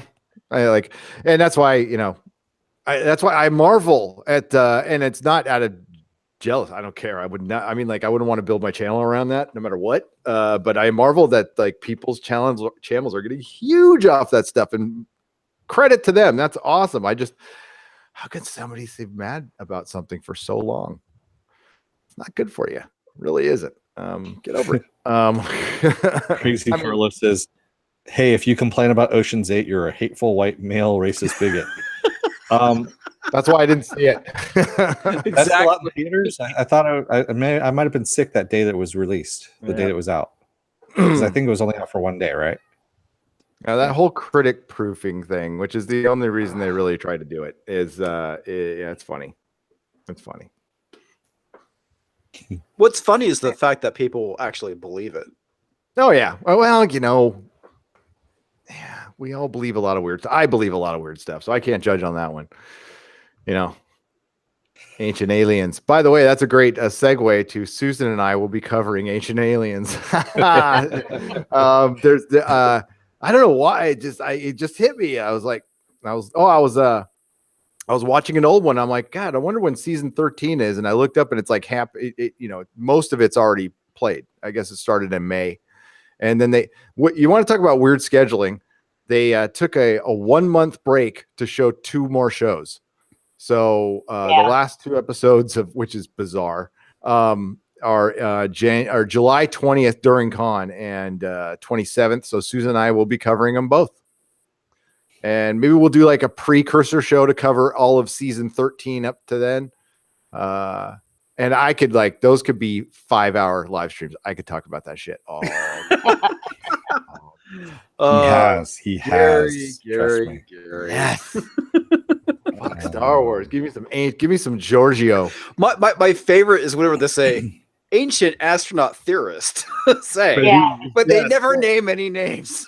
No. Well, yes, sometimes they do. They have like Giorgio and Eric von Daniken.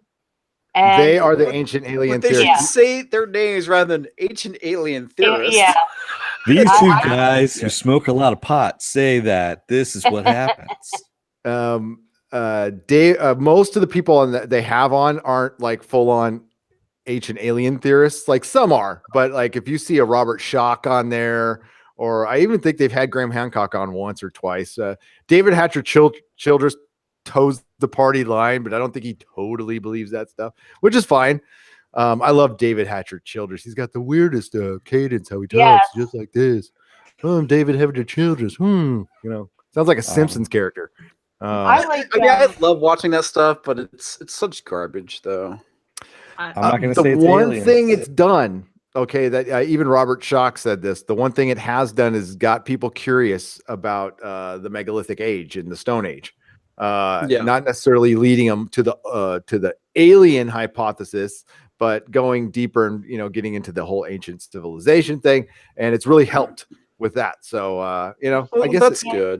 But anytime I hear someone say that the pyramids were built by aliens, there's a part of my soul that dies. Well, I mean, the part that's built right now is human, but the original might have been aliens. We don't know. Because it's actually a rebuilt structure. So. Yeah. Well, the Sphinx was a rebuilt structure. The head was carved down for sure. Listen, you guys are both wrong. They were done on Mars and transported here. Well, yeah. Damn it. Didn't you watch Watchmen? Okay. Dr. Manhattan the whole time. Dr. Manhattan on Mars with the wrench. Sorry. Nice. And a Phelps screwdriver. Right? Let's get to the chat. So how's my connection, guys? Is it better? Did I turn off all my windows? Okay. So I'm watching this on my phone, but I gotta tip the glasses down to old man mode. I'm not gonna say it's aliens, but it's aliens. Oh my God! Sorry. I almost blocked movie Fanobi. Sorry, dude.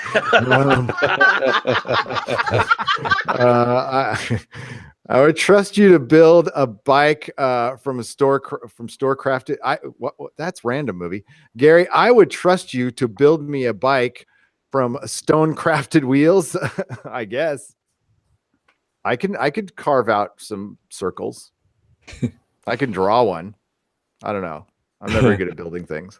Movie Fanobi says, Gary, I've been sensing this for a while now, but tonight I believe it's confirmed. Your midichlorian beard count is the highest I've ever seen on YouTube. That's amazing. This is trim too, okay? It was really out of control. It was like grabbing stuff off the desk and things. Yes, it was. It's like 10. I'm like Medusa face. Okay, so like my hair, I'm the beard. Okay, the beard. There's your Coming there's this summer. yeah.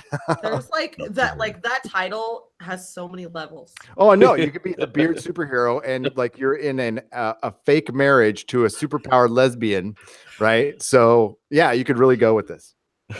Somebody write that story. I don't think. And you could also be like Kabuki Quantum Fighter, but instead of your hair, it's your beard. That's a deep. Oh God, I cannot read this. Hang on. So I gotta Movie Nobi says, you were talking about Stone Age people, rock bike, my logic is sound. I stand by it, Gary. Shut up, nerd. I will not doubt your logic again, movie. I am sorry. Rock bike. Rock bike. That's funny. I'm trying to figure out how that would work. I know, as we all start thinking about it. Okay, so you would use reeds as a chain, right? So you'd use reeds, and then No, you're not going to be able to use a chain, but you could get the wheels, rounded wheels, get like pegs through them.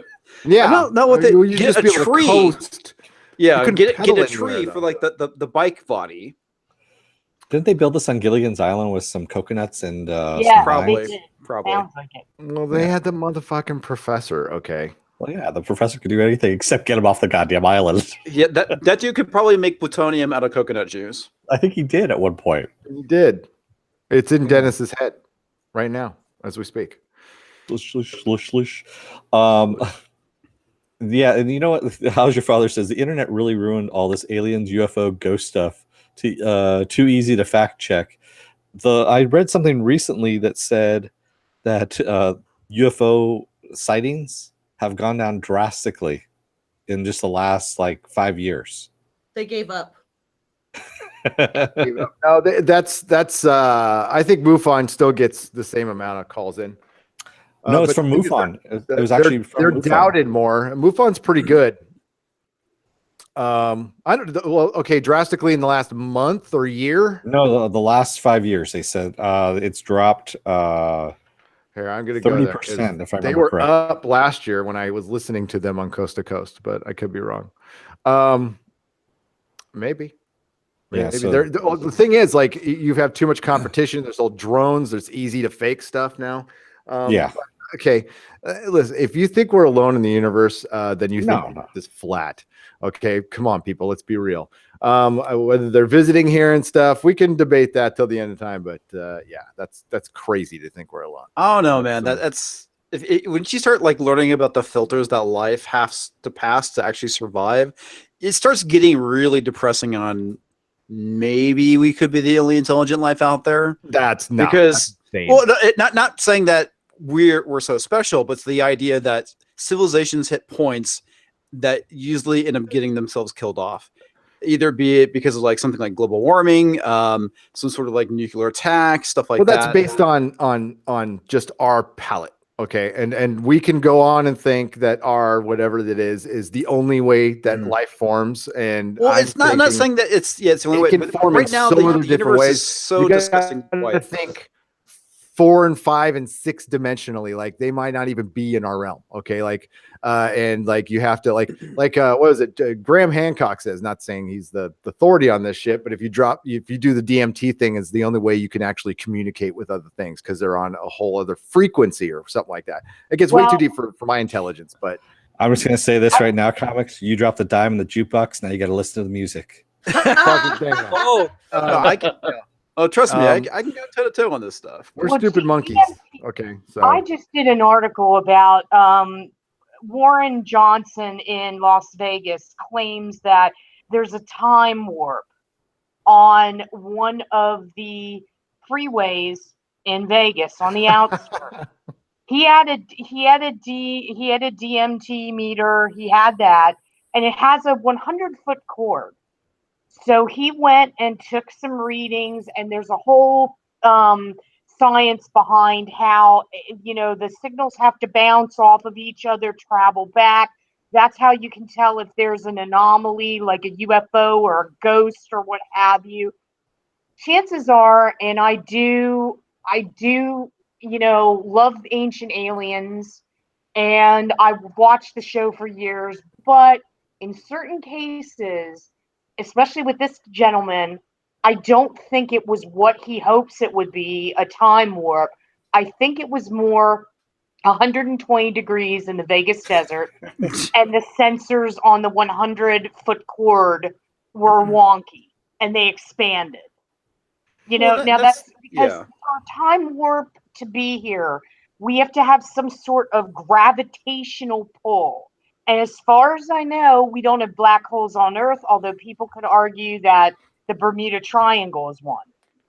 But yeah, there's things that there's things that I think our government does that with experimental aircrafts, and that may be some of the things we see, but then there's like 10% that we can't explain. Mm-hmm. I just want to say here, Artemis Over Easy says, I love how we've gone from Ant-Man to Ditko to Captain Marvel to at Susan's limo rides to Gary's rock bike, aliens in this chat. Friggin' awesome. Another Friday night Nerdrotic. What can I say? The only thing that the reason I even started believing this stuff was my uncle who was in military intelligence. He was a pilot, and I don't think he was bullshitting me when he just said, yeah, we saw tons of stuff up there, that we could not explain, that was going fast. There's lots of things I personally experienced that I can't explain. So I'm not saying that there isn't anything to the supernatural or to aliens. My God, I hope we are not alone in the universe, but there are times where, scientifically speaking, we don't see anything. And the big thing is it's the requiring of proof is the whole thing. Absolutely. But we can also get into the whole ancient civilization thing and archaeology right now, which is really kind of turned into a bogus science at this point, because they are so trapped in a narrative that when stuff is introduced to them, like facts are brought to them that aren't alien or woo. It's just like, hey, there's evidence of a giant flood here. And they're all, it was gradual over 8 million years or something. No, it was over 2 weeks. No, it couldn't have been. So their theory, we're talking about the Scablands up in Washington. Their theory is one lake flooded like 20 times over 8,000 years, instead of just admitting that maybe something happened really fast and it flooded. It's turned into science is almost a new religion at some point where they get so closed-minded about shit. Yeah, and Viking brings a very good point, which is very true. It's ego. A lot of it has to do with ego, because when you had Don Johansson introducing the Australopithecines, the Leakeys were like, where does this fit in? Or he was like presenting this to the Leakeys, where does this fit in? And they're like, it doesn't. So you've had battles of egos between scientists before. It's going to happen. But at the same time, you have people saying, oh, the Grand Canyon was carved in a matter of weeks because of something. Again, they're trying to say that the Earth is like 30,000 years, and it was the Grand Canyon was carved in a week. So you have to separate the bogus science from the real stuff. And that's the problems when it comes to the past, man. It's weird how it's come around, because they've overcorrected to get away from the religious stuff so much that they've actually become what they hate. Because the new crowd that's coming up, who are catastrophists, and but they're not religious. Okay, they're not like, no, we're not saying it's Bible. We're saying the Earth is still 1 billion years old and there were still dinosaurs. We totally agree with you. We're just saying that the Ice Age ended really fast. Really, really, really fast. And it could have been whatever, a fucking meteor, whatever. It's not UFOs. It's not anything, but something killed 4 million mammoths, and it wasn't 100,000 guys with sticks. Okay. Well, yeah. I mean, that's one thing that I want to do is they're trying to attribute the death of the megafauna to humans. And I don't necessarily buy that.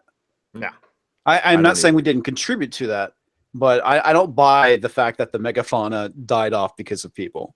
It was a combination of things. I do like this theory. Philip A. Demick says the DC movie writer's room is another black hole. Maybe the Star Wars writers' room, but the DCEU currently, yes. I would argue. I've done 2 mean tweets in the last 2 weeks, so I'm sorry, but this wasn't that mean. But somebody, I think it was Chad Welsh, one of our wonderful patrons, threw up a tweet saying the Star Trek Discovery writers are going to be at Comic-Con. I just said thanks for the warning, assholes, and then make sure to bring some rotten eggs. Yeah, please. And then I put Doomcock on it, and I'm sure he'll properly respond. And then I gave a DC writer a bit of a hard time this week too. So I probably should apologize for that one. That one was a little rough. You know, movie Fanobi wants to know if you or or me or whatever, Gary, Dennis, and me, if we want to have a connection to Area 51, or are we willing to? One of us might have hiked as close as you could possibly get to it at one point. Just saying. Yeah. What are you talking about? A connection? Huh? What do you mean by a connection? Yeah, I don't know about that. Yeah, that's what I want to know. Do you have passes? Can you get us there? That'd be awesome. Is it like an e-ticket? And Hey, no, if you want, hey, if anybody wants to back channel us any info, I'm all open to that stuff. Go to the about section of the channel. Our website is there. I mean, website, our email address. That thing, you know, the stuff that you send. The interwebs. The interwebs. Speaking of scary and prehistoric, you know, they're talking about cloning a mastodon. That's awesome. Just They've don't been talking clone about that. that for years. Nothing getting can possibly close, though. go wrong there. Has anybody seen Jurassic Park? Just saying. No, Yeah. nothing at all.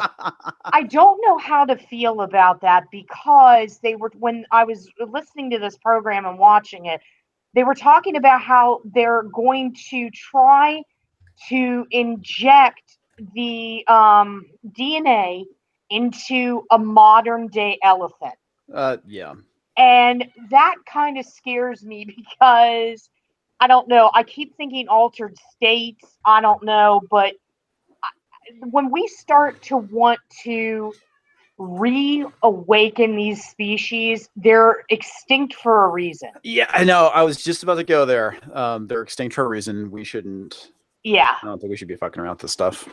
Hell I mean, no. you know, and it's like we're full of error. We're human. Mm-hmm. And something could go wrong. Not saying it's going to be Jurassic Park or anything, but I do know that they actually brought back prehistoric horses or something in Poland. I forget the name of the horse, but they've actually done that. And I don't know. When we start messing with genes and doing things like that, if we're trying to cure diseases, I totally understand that. I get the gene splicing. I get the idea of eliminating certain genes. But if we're doing it to get designer people and let's bring back a velociraptor, that's where I have to go, let's not. Well, that's Agreed. not. And we're gonna have to wrap it up there, folks. We're gonna have to end it there. I got a hard 10 o'clock I gotta end at here. So Dennis, you want to start thanking the people in the chat while I bring up the patrons? We got new ones. I can do that. So thank you, Philip A. Demick, Brian Smart, Johnny Papas, Movie Fanobi, Stun the Wombat, How's Your Father, Viking Bitch, Artemis Over Easy, excuse me, Mary Ashmead, Mario Gentile, Jody, how's it going? Slurmy Scott, good to see you again. YouTube Blog Life, Sir Cabbage Knight, great name. Persian Scribe, Susan Lighton's here as well. Crazy Carlos, Artemis Over Easy. I believe I already said your name again, but why not? Langley Neely, hey, how's it going, man? I can actually see you there. Lou Bella. See it. Let's see, who else do we have here? We've got a lot of people in the chat today. And random game user 42. Excuse me on that. I just kind of murdered your name a little bit. What's up, random? And Omari Daniels. It's about as far as Agent Future. There we go. And to everybody else that I haven't been able to get to. Thank you all for joining us this evening. Yes, and all of our links to all of our stuff is at nerdrotic.com. Our schedule is there as well. Upcoming shows, 12 Monkeys tomorrow night. It looks like Abaddon's Gate, the Expanse book review is going to be put off a week because of brunch. Because we're also doing a 12 Monkeys Part 2 live stream, 3 p.m. ish on Sunday, as well as Preacher at 8:15 p.m. and then the nooner following that. Gonna name some patrons here. It's been a while, and I got to work on a new video, and I have not been doing it on vacation. So, of course, we have Viking Bitch, Artemis over Easy, Morks, Mary Ashmead, and on Fox, Alicia Morel, Jeffrey Kane. Oh, He's going full robot again. he's going to robot. Hang on. I'll wait. Tell me when it's done. There you go. Now you're back. You're good. Isaiah Norton, Steve D, Andrew McNiven, Tiger Maskin RH, Battle Marcus 8. I got to keep going down here. Johnny Pappas, Brian Smart, Arturo Espinoza, and I think that's it. That's it. We got 36 patrons now. That's nice. Damn, that's great. awesome. And you guys are Very going to get cool. most of you have gotten packages. The new ones, I'm going to send them out. So I'm going to send them out probably Monday, and then that means everybody will have gotten packages. Now, those of you who didn't get it from this run, you will get another one once it's 6 months from your first package. I have set aside my original Star Wars action figures. I have spread them out to give it to old and new. We've only got a room. You'll still get a package, but I've only got enough for one more new patron to get the Star Wars action figures. I hope those of you who've received them are enjoying the hell out of them. So those are the real deal. You're getting vintage Star Wars action figures in your what's in the box. And I think some of them actually might have some value. Not sure. Wow. They're definitely well played with though. I So wanna there you go. Also, thank you to Mario Gentile. This was his first time in the chat. He says, Oh, thanks, nice. guys. It was fun. Awesome. Normally, I just listen to all you guys. Welcome aboard. Well, yeah, that is great. And that is great that you bring that up, Mario. Thank you for joining in. This is the best chat on YouTube, bar none. And this is some of the nicest people in here. Yeah. You know, it's not totally rated G, okay? But we're adults here, but we have some fun, and it never, knock on wood, it's always fun. I also want to thank our super chatters again. We just got another one. Rue Fanobi, thank you for the Jesus. $1.99. He says, Susan. Susan. Or Susan. You could Oh, be saying it. I hear it more like Gene from the X-Men. Gene! Or I hear Elaine! Wally. No, that's Gary. Wally. That's Gary. That's He's me. talking in. That's me. All right. So, wow, lots of super chats tonight. Once Yeah. again, we've got Movie Fanobi, Movie Fanobi for $2.99, Dakota Stanton for $10, Dakota Stanton for $2, Movie Fanobi for $2.99, Johnny Pappas for $1.99, Dakota Stanton for $5, Mary Ashmead for $5, Dakota Stanton for $2, Movie Fanobi for $1.99, Maddie Gregg for $10. Thanks, Maddie. Artemis Over Easy for $10. Crazy Carlos for $19.99. Dude, you're getting a shirt. Okay, we'll make that happen. Brian Smart, $5. One of our oldest subs. We love you, Brian. Movie Fanobi, $1.99. Movie Fanobi, $1.99. You guys are brilliant. Thank you so much. Comics, plug your wares. I have wares. Okay, that place where you occasionally maybe do a video once a year, I think. Yeah. Oh, that. Okay, that's that that what you're place. talking about. Hello, everyone. I am Comix Division. I used to be a YouTuber. I still I occasionally do stuff. My schedule, thank God, my project is ending next week. So when I get back in town, I should actually be able to do content once again. Maybe. Nice. We'll see. Don't hold your breath. Don't hold your breath. There will probably be a live stream though. His porn Probably. commitment is over. That too. The contract has ended. You know, he's been released from the dungeon. So yeah. Oh no, now Um, we're hashtagging BJs and limos. Oh boy. Nice. That's what I'm talking about. No, Viking Bitch says, Okay. Johnny, I prefer hand jobs so I can keep talking. Oh This one- God. Okay. All right. Well, that's good to know for Christmas. I mean, But that something. tends to make for awkward conversation at some point. Yes. Yes. Well, hey, we're all friends here. That's okay. Like I I'm said, we like- don't judge. I'm like there- speechless at that. That was There you wow. That's saying, hey, getting feisty speechless is fucking saying something. Susan, Yes. Oh yes. Hi, you guys can follow me on Twitter at Susan on the Ledge. You can find me on Facebook. I'm on Instagram at Convergin. But after August, I'm probably going to have to change that name. So I'm thinking maybe BJ's and Limos. I don't know. Oh no, I think you should keep it as conversion. That's great. May I have a suggestion? 1-900-Susan. Oh yes, that's great advertising. Oh, that'll get a ton of great followers on that one, I'm sure. Or would that be 976 Susan? There you go. It could be, No, I'd yeah. say yeah. Anything that's more expensive is like that platinum on a McDonald's budget. Johnny Papa says hashtag Susan in the limo. I love it. Feisty, do you want to just say goodnight? Yeah. Good night. Just good night.